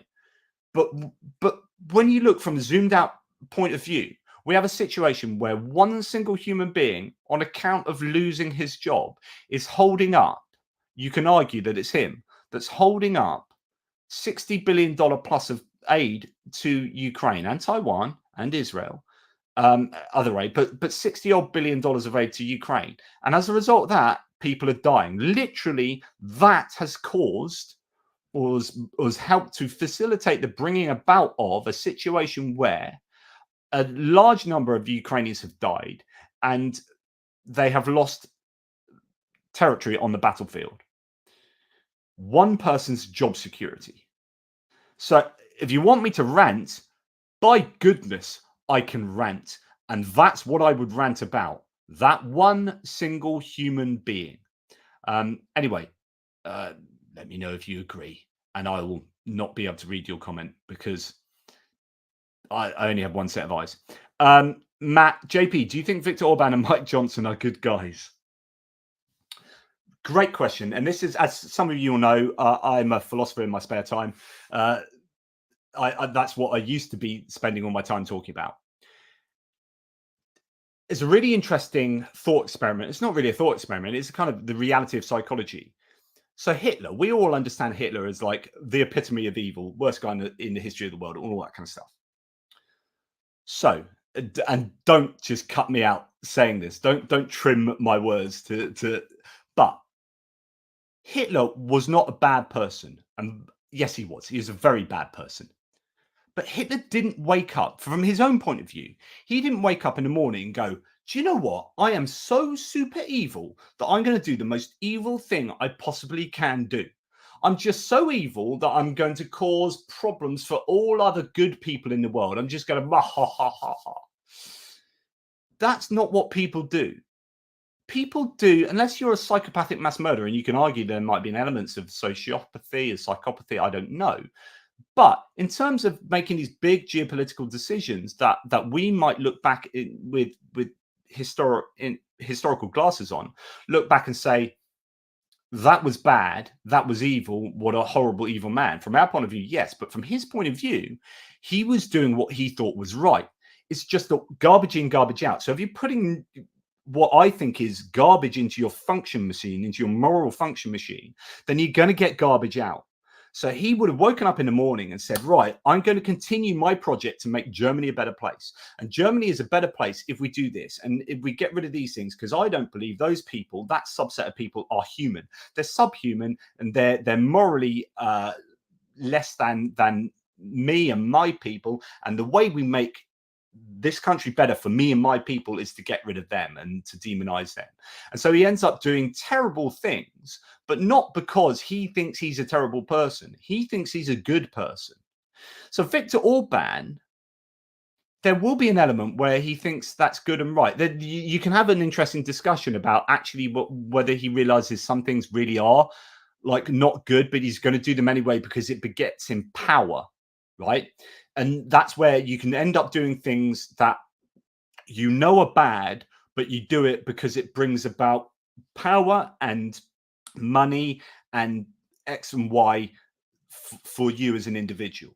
And that's when someone is being bad. So I guess the question is, for someone like Orban and Mike Johnson, what are their motivations for doing what they do? And if it's all about them doing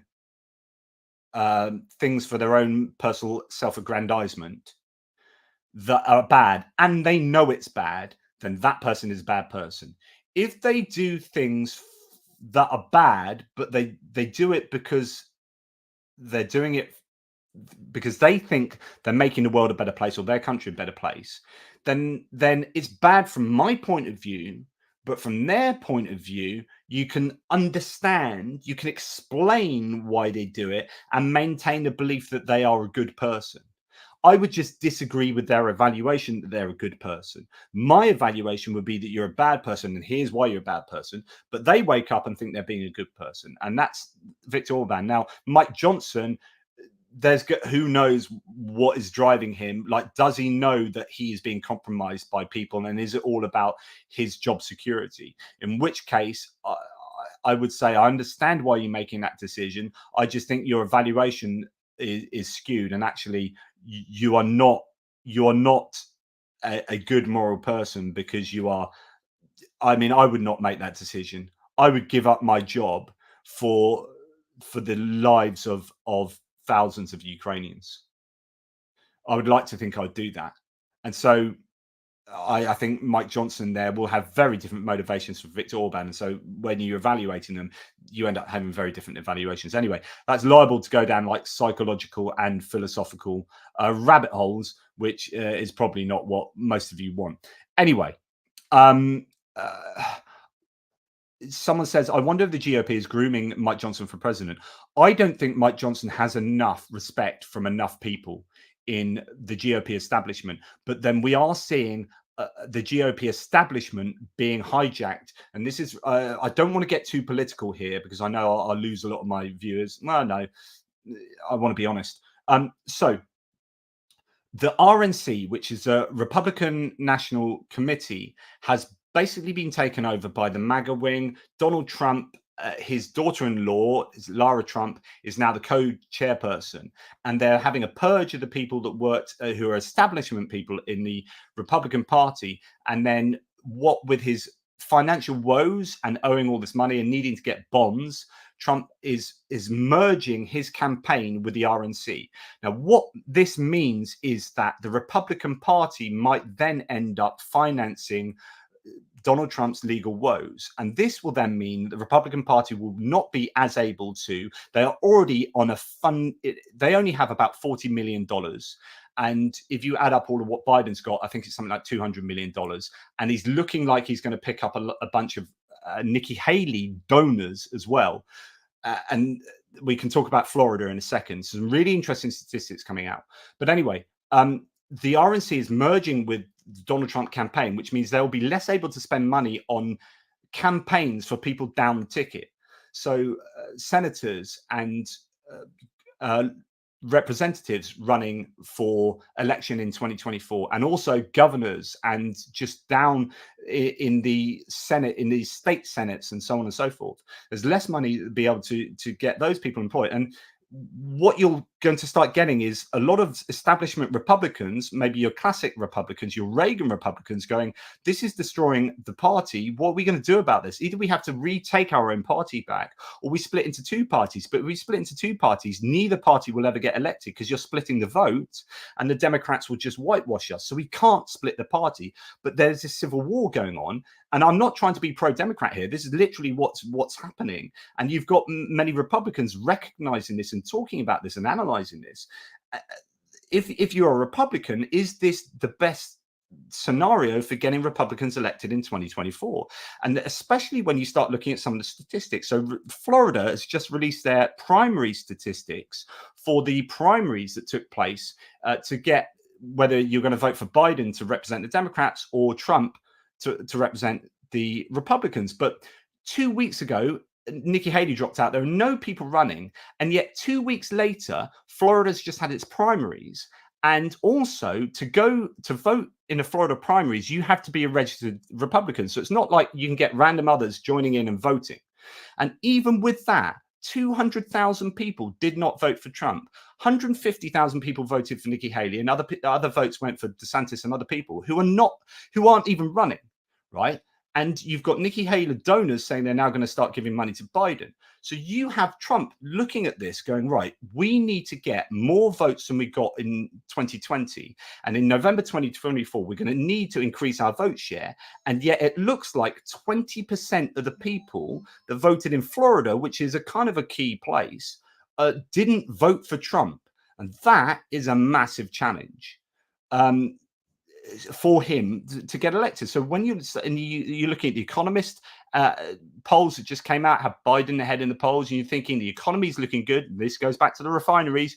Don't strike the refineries, says Biden, because actually you will affect gas prices, maybe, and we can argue about whether that goes on the global market, and that will affect my ability to get reelected. So all these things going on, but if all else remains equal, I think Trump will struggle to get elected. And then the question will be, where does the Republican Party go next? So sorry, it's a very long-winded way of answering this question.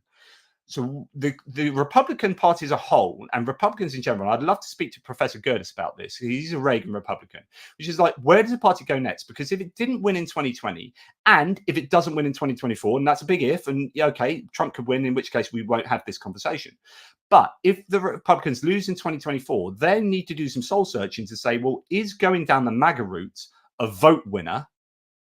Or are we pandering to the more extreme side? And actually, we won't get elected because we'll never get the center votes. The Nikki Haley's and the people that are supporting her, she's actually quite conservative outside of things like, war, which is actually conservative position. That's so weird. Anyway, we're not going to get these centrist votes if we keep going down that road. And if we lose 2 elections in a row, we need to not go down the things like Mike Johnson route. So Mike Johnson for president, he's too Christian nationalist. I'm not trying to be anti-Christian, but he is, and this is not a derogatory term, this is a technical term, he's what's called a Christian nationalist, which means he doesn't actually believe in the Constitution. He believes in a biblical mandate for ruling America. And he's admitted this openly, right? And this is nothing, I'm not trying to be controversial. This is what he's admitted. And the problem is, if you have him as your figurehead for trying to get your party in, that's not inclusive enough for the whole country, where you've got a growing secular component to the electorate, and you've got Democrats, and forget the Democrats, the centrists. Would they vote for someone like Mike Johnson, or would they more rather vote for someone like Nikki Haley? The problem for the Republicans is they didn't vote for Nikki Haley in the GOP primaries. If Nikki Haley had been voted in, I think she would have a much greater chance of beating Biden. The reason why Biden is still running, the only reason Biden's running is because he apparently thinks that he's the best chance of beating Trump. If Trump had dropped out or had been beaten in the primaries, Biden would have dropped out. And I actually believe that. I think there are stronger candidates, but it's Biden thinks that he's the best way of beating Trump, and it's that head-to-head runoff there. And so, no, I don't think Mike Johnson will be chosen, because I think the establishment Republicans would realize it won't be a vote winner, and it won't get the Republicans into power again. That was a long answer. Sorry, I don't mean to be divisive either. Hopefully, that was quite like. I'm trying to say, look, Nikki Haley kind of moderate republicanism is what it's the same. It's the same in the UK as it is in the US, right? So we had Jeremy Corbyn in the Labour Party, who was to the left of the Labour Party. He got to the leader of the Labour Party, and that turned off the centrists, and the centrists went to the Conservative Party, and with Brexit and all that. But Jeremy Corbyn turned people off in the centre. And so what happened is Jeremy Corbyn's been replaced by Keir Starmer, who's a centrist Labour, and Labour are going to romp through. And he's a safe pair of hands that is kind of like, he's not super charismatic, but he's appealing to the centre ground. And Tony Blair did this in 1997. And Tony Blair did that by looking at what Bill Clinton did. Bill Clinton went around before his election, and he had focus groups that looked at what the swing voters wanted to vote for and said, right, you guys decide the election, right? Because the diehard Democrats are never going to vote Republican, and diehard Republicans are never going to vote Democrat. So since none of these people are going to change their votes, it's you guys that decide the election. So you go to the middle ground and you say, it doesn't matter what I believe. I want to know what you believe, right? And then he wrote down what okay, the focus groups, you want this, and then created a manifesto that reflected the centre voters, and then said, right, this is our manifesto. And the centre or the swing voters went, that's brilliant. We'll vote for you, thanks, Bill Clinton. So I'm being simplistic, but Tony Blair looked at that and said, that's clever. We're going to use that. And in 1997, that's what Tony Blair did. And he went to the focus groups and said, what do you guys want to vote for? Right. Okay. That's going to be our manifesto. And they had a landslide victory. Okay. It's on the back of like 18 years of Tory rule or whatever. But you appeal to the centre, the swing voters, you get them on board, you get voted in. And the problem with the Conservatives in the UK at the moment is that they've got this kind of UKIP reform edge of their really hard Eurosceptics who have gone hard right, and they're trying to appeal to them because they don't want their party to break up. But it's looking like it could break up, and some people go to reform, which is like this new version of UKIP. It's exactly the same as what's going on in the US, which is the Republicans have got this fringe element here that are looking like breaking the party up. But so they need to keep the fringe on board, which means that they swing to the right, which means you lose the centre ground. So when it comes to November 2024, and this is what I said previously about Trump, if Trump keeps going further to the right, he will lose the centre. And this has nothing to do with my politics. This is just the practicalities of how you get voted in.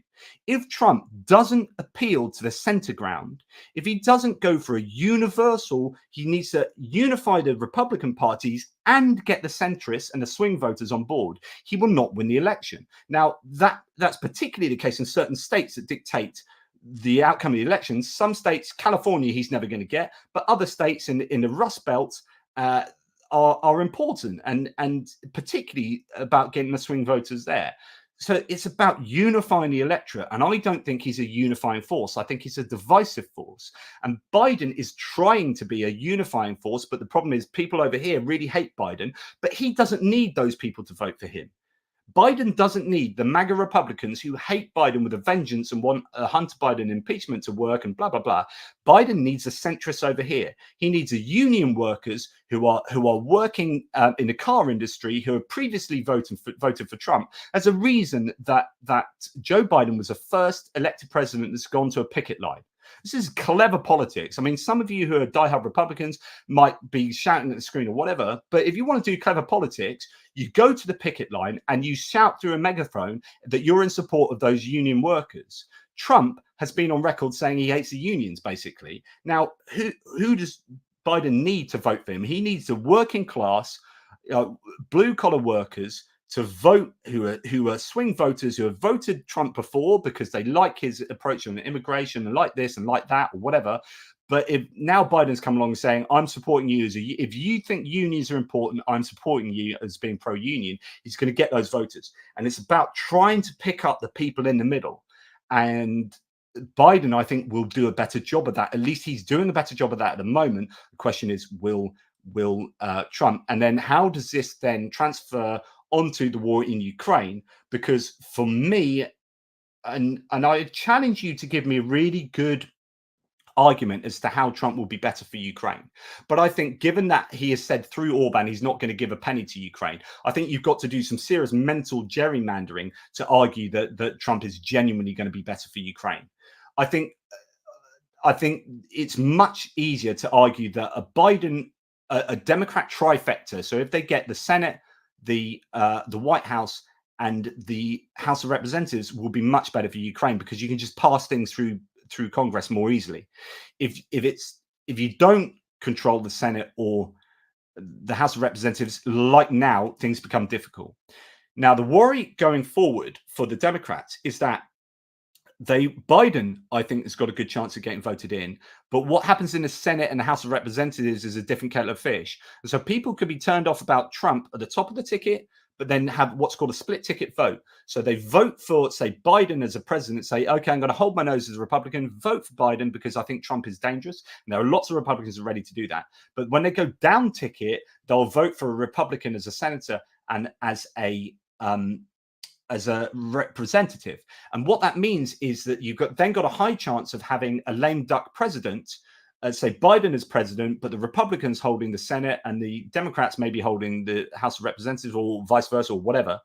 And then you're back to where we are now, which is Ukraine doesn't get aid because the people that hold the sway in Congress are not of the same party as the president. That's the challenge going forward. Hopefully that all makes sense. I'm a British guy trying to talk about American politics, so you've probably got Americans absolutely spitting fire at the screen. But if Ukraine is the only thing that matters to you, and of course that's not the case for virtually anyone. I'm not an American, so for me the biggest thing is American foreign policy and Ukraine. So if I was to vote in the American elections and that was the only thing that meant anything to me, I would vote down ticket for Democrats the whole way, because you want the same party to rule all three elements so that they can pass the legislation as easily as possible. And for me, if Ukraine is important, then they need to get that legislation through to Ukraine. Now, if you had, on the flip side, if you had a Republican trifecta, you would have Trump in charge, and then you would have MAGA basically ruling the House of Representatives and Republican Senate. You would not get aid to Ukraine. It just wouldn't happen. So the easiest way to get aid to Ukraine is a Democrat trifecta. Then the second best is like a mixed setup. And then the worst scenario is a Republican trifecta where they have stated, where Trump has stated that not a penny will go to Ukraine. Agree to disagree if you don't agree with me. Anyway, that is the end of my chat about American politics. At the end of my video that shouldn't have been about the politics. It should have been about hits and losses. Nevertheless, hopefully it's been useful and interesting. Let me know if not. And just to let you know a few things, I've just been contacted by Anastasia Paraskova, I can see, who is in Kharkiv at the moment, and she said that I'm due to do a live chat with her at 3 o'clock today, UK time. She said total blackout still, no connection, can barely send this message. So the likelihood of me having the live this afternoon is very slim. It's not going to happen. So I do apologize about that. But obviously you understand the situation there. Just the final bits and pieces here. John Donaldson, thank you for gifting 5 ATP Geopolitics memberships. Really kind of you, John. Louise Foley, rant away. A bit of Australian love there. Thanks, Louise. Always a kind supporter of the channel. And again, John Donaldson, is Europe finally awakening to the collective need to address the Russian threat without the historical reliance on the US as the world police? Okay. I'm glad I've just had all that talk about US politics, because actually this leads perfectly into this question from John. Great question. European politicians, European leaders know the situation in America and know the risk of what might happen if it's either split amongst those three elements of the trifecta, or if Donald Trump and the Republicans take the full House. They know that the chance of the US supporting Ukraine significantly drops. And they've said this publicly. Everyone has been talking about this. Analysis has been happening. This isn't me being some kind of wishy-washy liberal. This is what Europe is concerned about. Everyone's reporting this. And as such, this is why we see Europe now, we see Macron being super strong. Macron has historically always wanted Europe to stand more independently away from the US in terms of defense, in terms of politics anyway, and wanted the EU to be, much more independent of the US. You've had Germany stepping up with considerable Ukraine military aid. You've got people sounding alarm bells. You've got NATO, apparently, as I reported yesterday, starting to do things organizationally so that if needs be, some aid can come through America through NATO, but NATO takes a bit of the reins away from the US because they're worried about US politics going forward. So here, I definitely agree that Europe is awakening.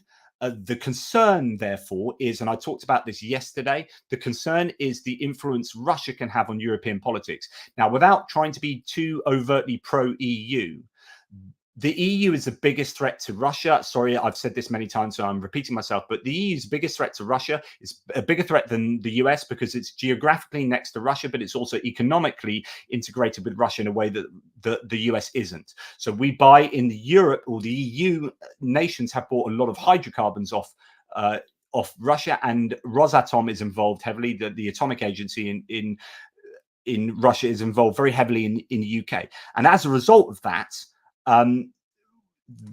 the Russians can hold a lot of influence over the EU, and they also do that through information warfare and cyber warfare. And that information warfare has been waging for 10 years. The Russians have got involved in elections all around Europe, and they have done and continue to do so. They have done in the US in 2016, 2020, and they will do in 2024. And influence might not be like having spies and stuff. It's like having troll farms, changing the narrative on online social media platforms, right?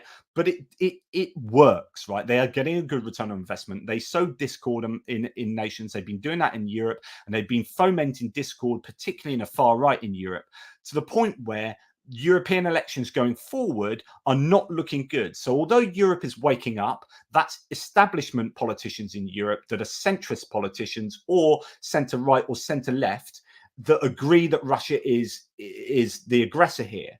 But when you get some of these fringe elements, so particularly the far right in the UK, some elements of the far left in Germany with, is it Die Linke, and what's her name? Anyway, Sarah, what's her face, a German politician who's aligned with Russia, but it's mainly the far right, the fringe far right. And Russia know that if they can sow discord amongst these nations, politically speaking, by amplifying the far right, even funding the far right, then people like Marine Le Pen's national rally in France will gain momentum and gain seats in the European Parliament. There are European parliamentary elections coming up in France soon, where they will get to decide their members of the European Parliament. And National Rally, who are Eurosceptic, are very much more popular than Macron's party.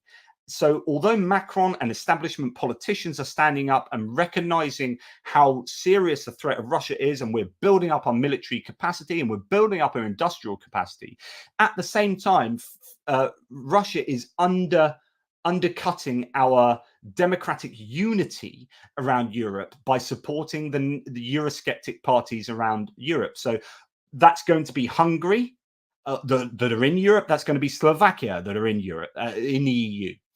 And it's also going to be nations outside the EU, like Serbia. But it's also nations like Portugal and Spain and France, particularly France, who's such a central member of the EU, and Germany with the AfD. So the AfD in Germany and the National Rally in France are going to have their voices amplified by Russia. Now, these guys might also have genuine issues, political issues that the electorate are concerned with, migration and farmers and whatever else it might be that these guys are going to be campaigning on might be genuine issues. I'm not saying they don't have the right or aren't right to be campaigning on these issues. What I'm saying is Russia will be opportunistically amplifying their message so that they get greater and greater traction and more success, so that the members of the European Parliament who are voted in are essentially Eurosceptic members of the Parliament. That then creates a general malaise over time within the EU institutions that lead to a reduction in European unity and maybe the situation where the EU starts falling apart.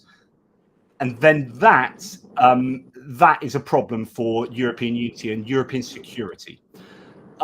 Mate, I'm still here talking after all this time, and I plan to leave about 40 minutes ago. People keep asking questions. Can I take the Pontiff robe back now? Yep, be my guest. Okay, I'll drink some cold tea.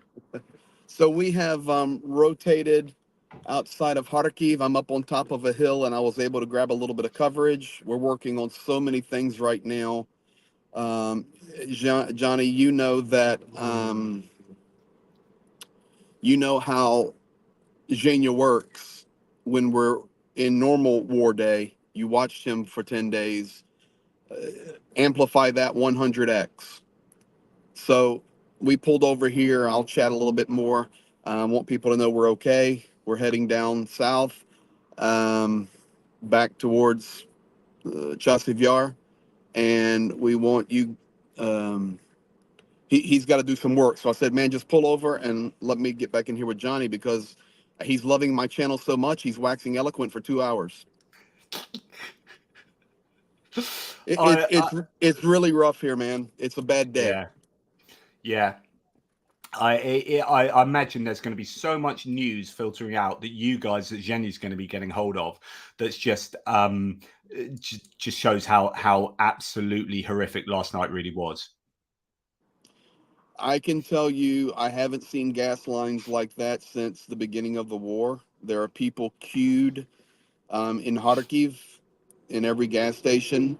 The block post to get into Kharkiv on the south side, because we're going south, we're going southwest, we're going southeast, I'm sorry,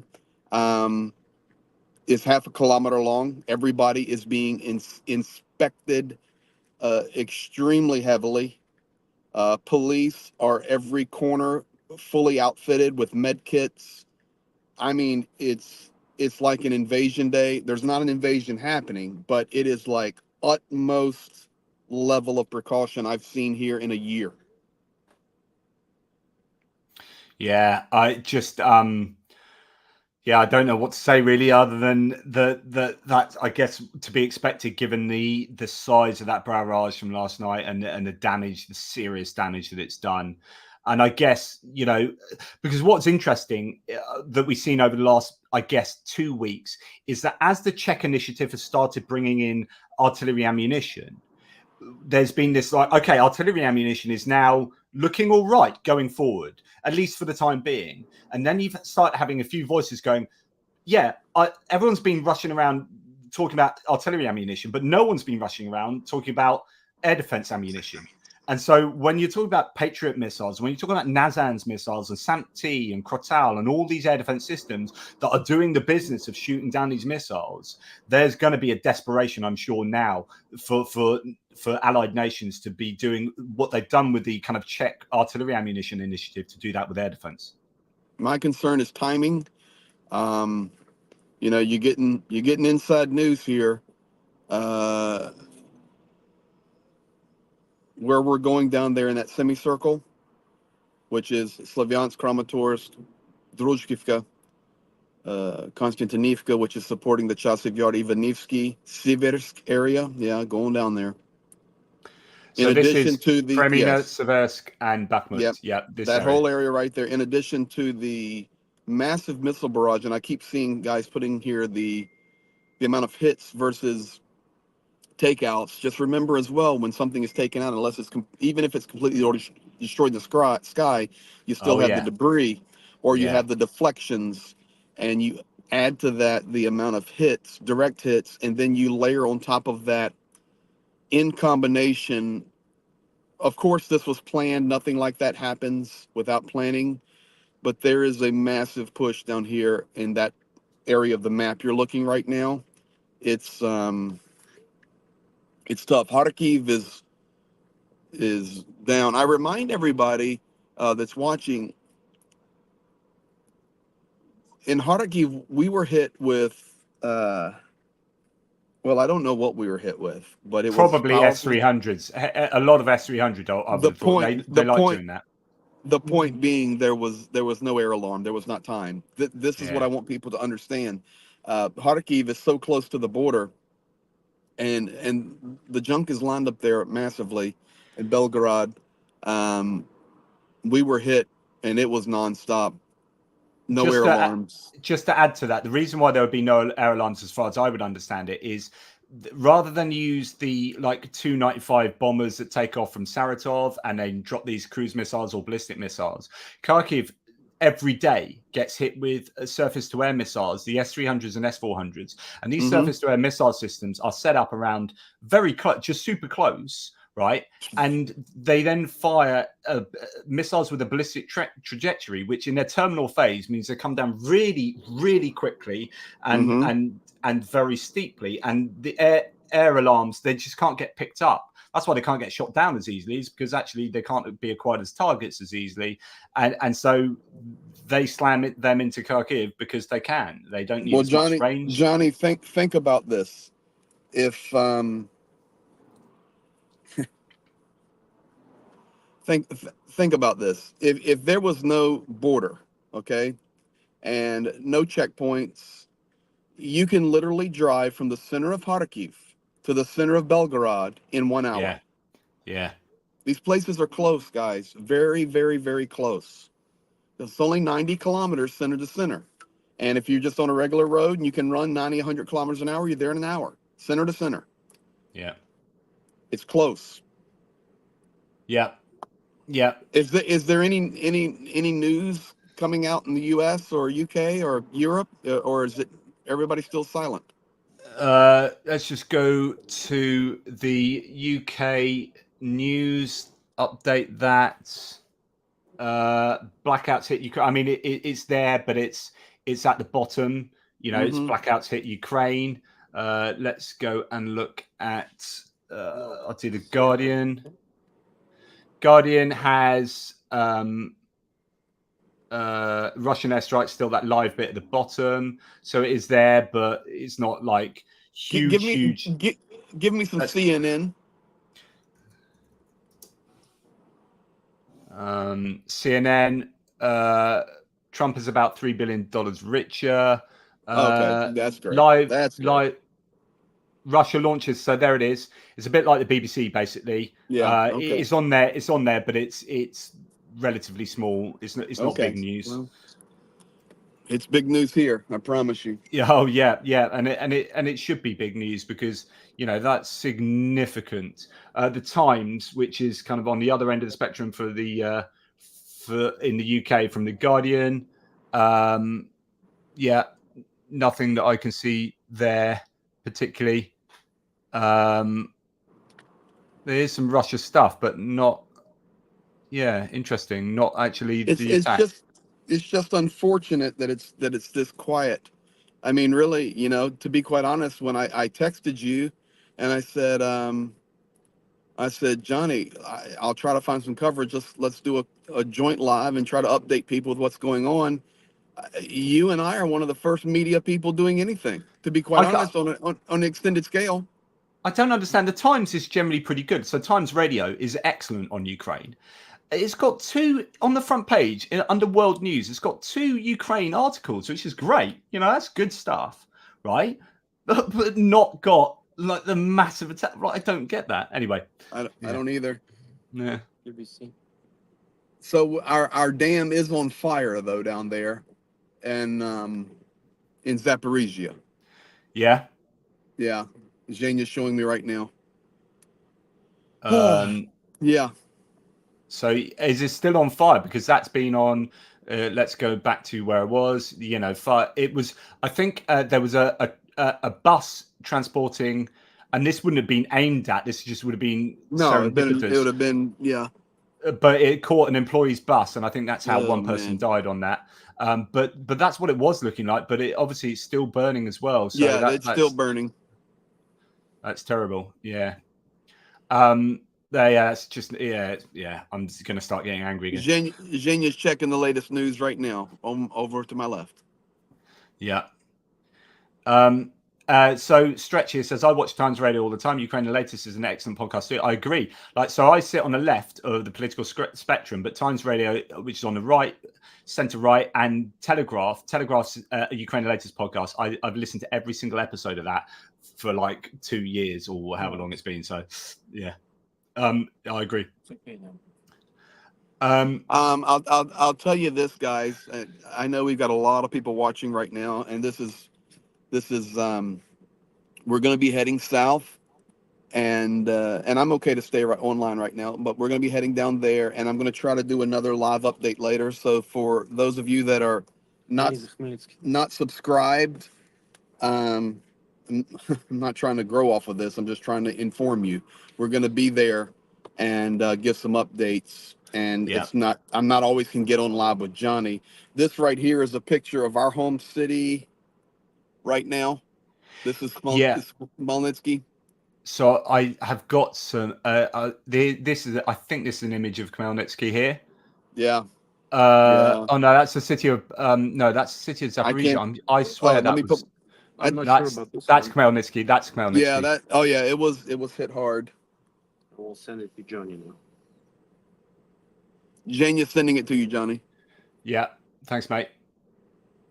The reason I know that there's nothing, like I told you guys an hour ago, my wife hasn't texted me yet, and I've not called her. I will, but that I'm just telling you, they haven't heard anything yet. Yeah, it's frustrating. Well, look, very frustrating. I'm just going to show this image. Then, due to the delights of MS, I'm going to have to shoot off to the little boy's room. But I will show. Let's just put in. Where are you? This is what. This is Khmelnytsky, which is where Zhenya is from, and where Greg and Zhenya have one of their apartments and whatnot. Yes. So that is what's going on in Khmelnytsky. You can see the size of that crater. That is a sizable explosion.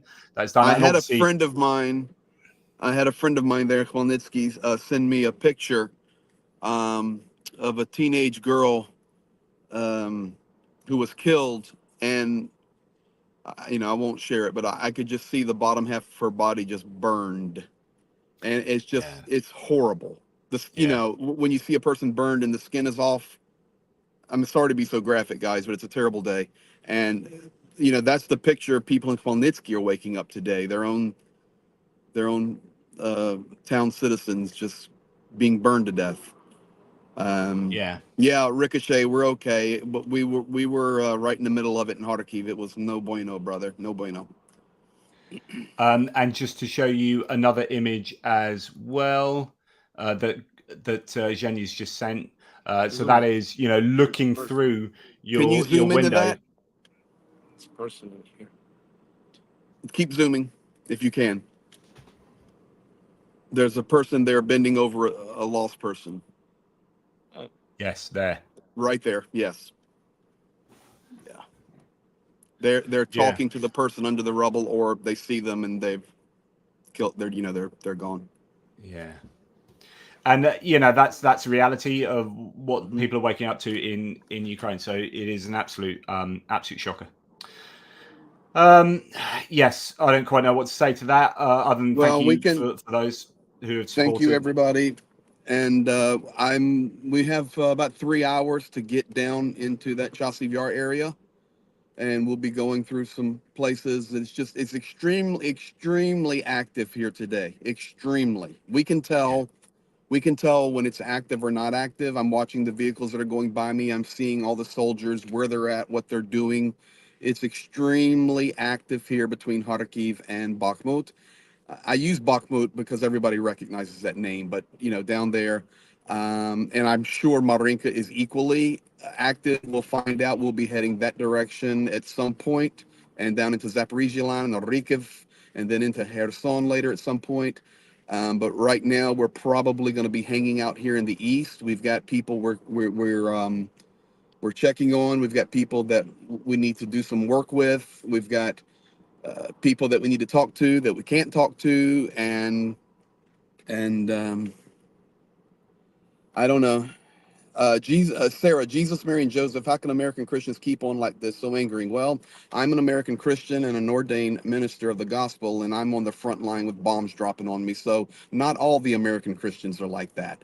Eventually, we'll get a British Christian out of Johnny, but that may be in the afterlife. But regardless, I did give him the pontiff robes today when I had to sign off and let him, okay, we will demote you to cardinal. I'll be the pontiff. You be the cardinal. No, but in all seriousness, so it's not all that. It's not everybody, guys, and that's the way it is. It's not everybody left. It's not everybody right. It's not everybody Christian. It's just we have a mess, guys, in this world, and today is a black mark for the world, not just for Ukraine. And the blackest mark is that the world right now relatively is being quiet about it, and that is disgusting. Absolutely disgusting. So at least we're here. I can tell you guys, I will do my best. Connection here is horrible right now. We have other ways to connect, and we will actually be adding another way here in just in a little while, in an hour or so. We're going to add another line of communication. So I hope to go live later. I'm supposed to be on with Andrew Mercado later. That was our scheduled night, and we'll see how that unfolds. But definitely, we want to get down to that Chassivyar back area, and then be able to give you guys another update. So we'll do our best to do that. If you're here on Johnny's channel, just make sure you subscribe on mine as well, and you'll get that update later today. We'll do our very best. We'll do our very best to be safe, and we'll do our very best to tell you over the next 8-10 hours what happens here. So thank you, Johnny. You were a huge help today. Ricochet, you're right. We're all human first, and we need to do what's right, and this is what's right. Johnny, you saved me today because it was, I didn't have the bandwidth to go live. I know if I could get with you, I can go in and out, and we're partners. And I'm sitting right now in a spot where you have sat. So much regard and respect to you. Interesting. Well, I'm just super happy that you guys are safe, and it keeps us updated. Thanks to Kevin Force who supported your channel. 10 Great Terry Experience is really, really kind of you. Nick Strim has become a member. Just thanks to Gary Knapp. Just a few more. Sorry about this, mate. Thank you, everybody. Thank you, Johnny Christensen. Not sorry, because it allows us to keep reporting to you guys, and John Abraham as well. So thank you very much, guys. Look, as I say, take care, both of you. All the very best. I'm going to sign off now, but I will try and update you today with the rest of my normal videos. Zhenya. Or my enduring memory of driving in that car, sitting in that seat behind Zhenya, is looking in the rearview mirror all the time and seeing Zhenya's, when he's wearing those anti-glare glasses, and just looking back at me. And I was always thinking, what's going through Zhenya's mind? What's going through that man's mind? Always just so often was just looking into Zhenya's eyes, well, just thinking. Let's close with this, okay? You're a Brit, I'm an American, but I think this is the way to close this massive update and joint stream. Pierre, we're gonna come see you today. Pierre, we're gonna come see you today. All right, Daniel, let's, for my portion at least, let's close with this. Let's get a Ukrainian thought on today. How about that in English for everybody? Yep. I still have hope that people, simple people, have some influence on their governments. As for me, today is a very hard day. Like to realize we can do nothing, and with small things we can attack Russia back to their oil refinery. Now we hear, stop it. What kind of choice we have? Mm-hmm. Just to die, or okay? And for people whom we had today, this morning, I woke up with a thought: what would be changed if like me and Greg would be killed there during, I mean, our work to help Ukraine. Would Goodness. it change something? Yeah. Just a question. Sorry, we just No, two I've. Do you know persons. what? I was thinking about this yesterday, Zhenya. I was honestly thinking about, goodness me, I hope you guys don't ever get caught in something. Not least because you're two decent human beings, and I don't want you to die, obviously. But also, like the work you do, I think that you guys do matter. I think you guys matter an awful lot, and the support you give to people, but also the information that you divulge to the world, and the work that you guys do with communicating that, but mainly the stuff that you get to people, I think is making a difference. Honestly, I think, yeah, basically the end result of this, Zhenya, don't die, please. Just try not to. We do not plan. It's just like, let's say, maybe philosophy is a question, but the question of reality of my life and Greg's life here. We were between of that missiles, and I am asking every day, what can I do more? Yeah. To world would help the way, I mean, to fix Russia, let's say. Yeah. Otherwise, otherwise Russia will fix the world. Yeah. Well, as Melanie Reid said, call in Congress today. So do that, guys. Do that. We you know, the reality is, guys, I know the number's been, you heard 23, we heard 21. On a couple of them, we were really close. I mean, we could have been gone. Yeah, in a millisecond. Anastasia has contacted me and said that she can't. She's gotten there's no electricity. You might as well not even count on that. Yeah. Kharkiv is smashed today. Yeah.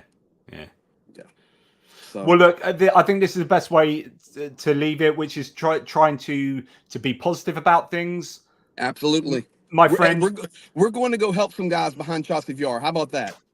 Slava Ukraini. Geroim Slava. Take care, guys. We'll give another update later. All right. Thank you. Take care, everybody. All the best. Bye. Thanks, JP.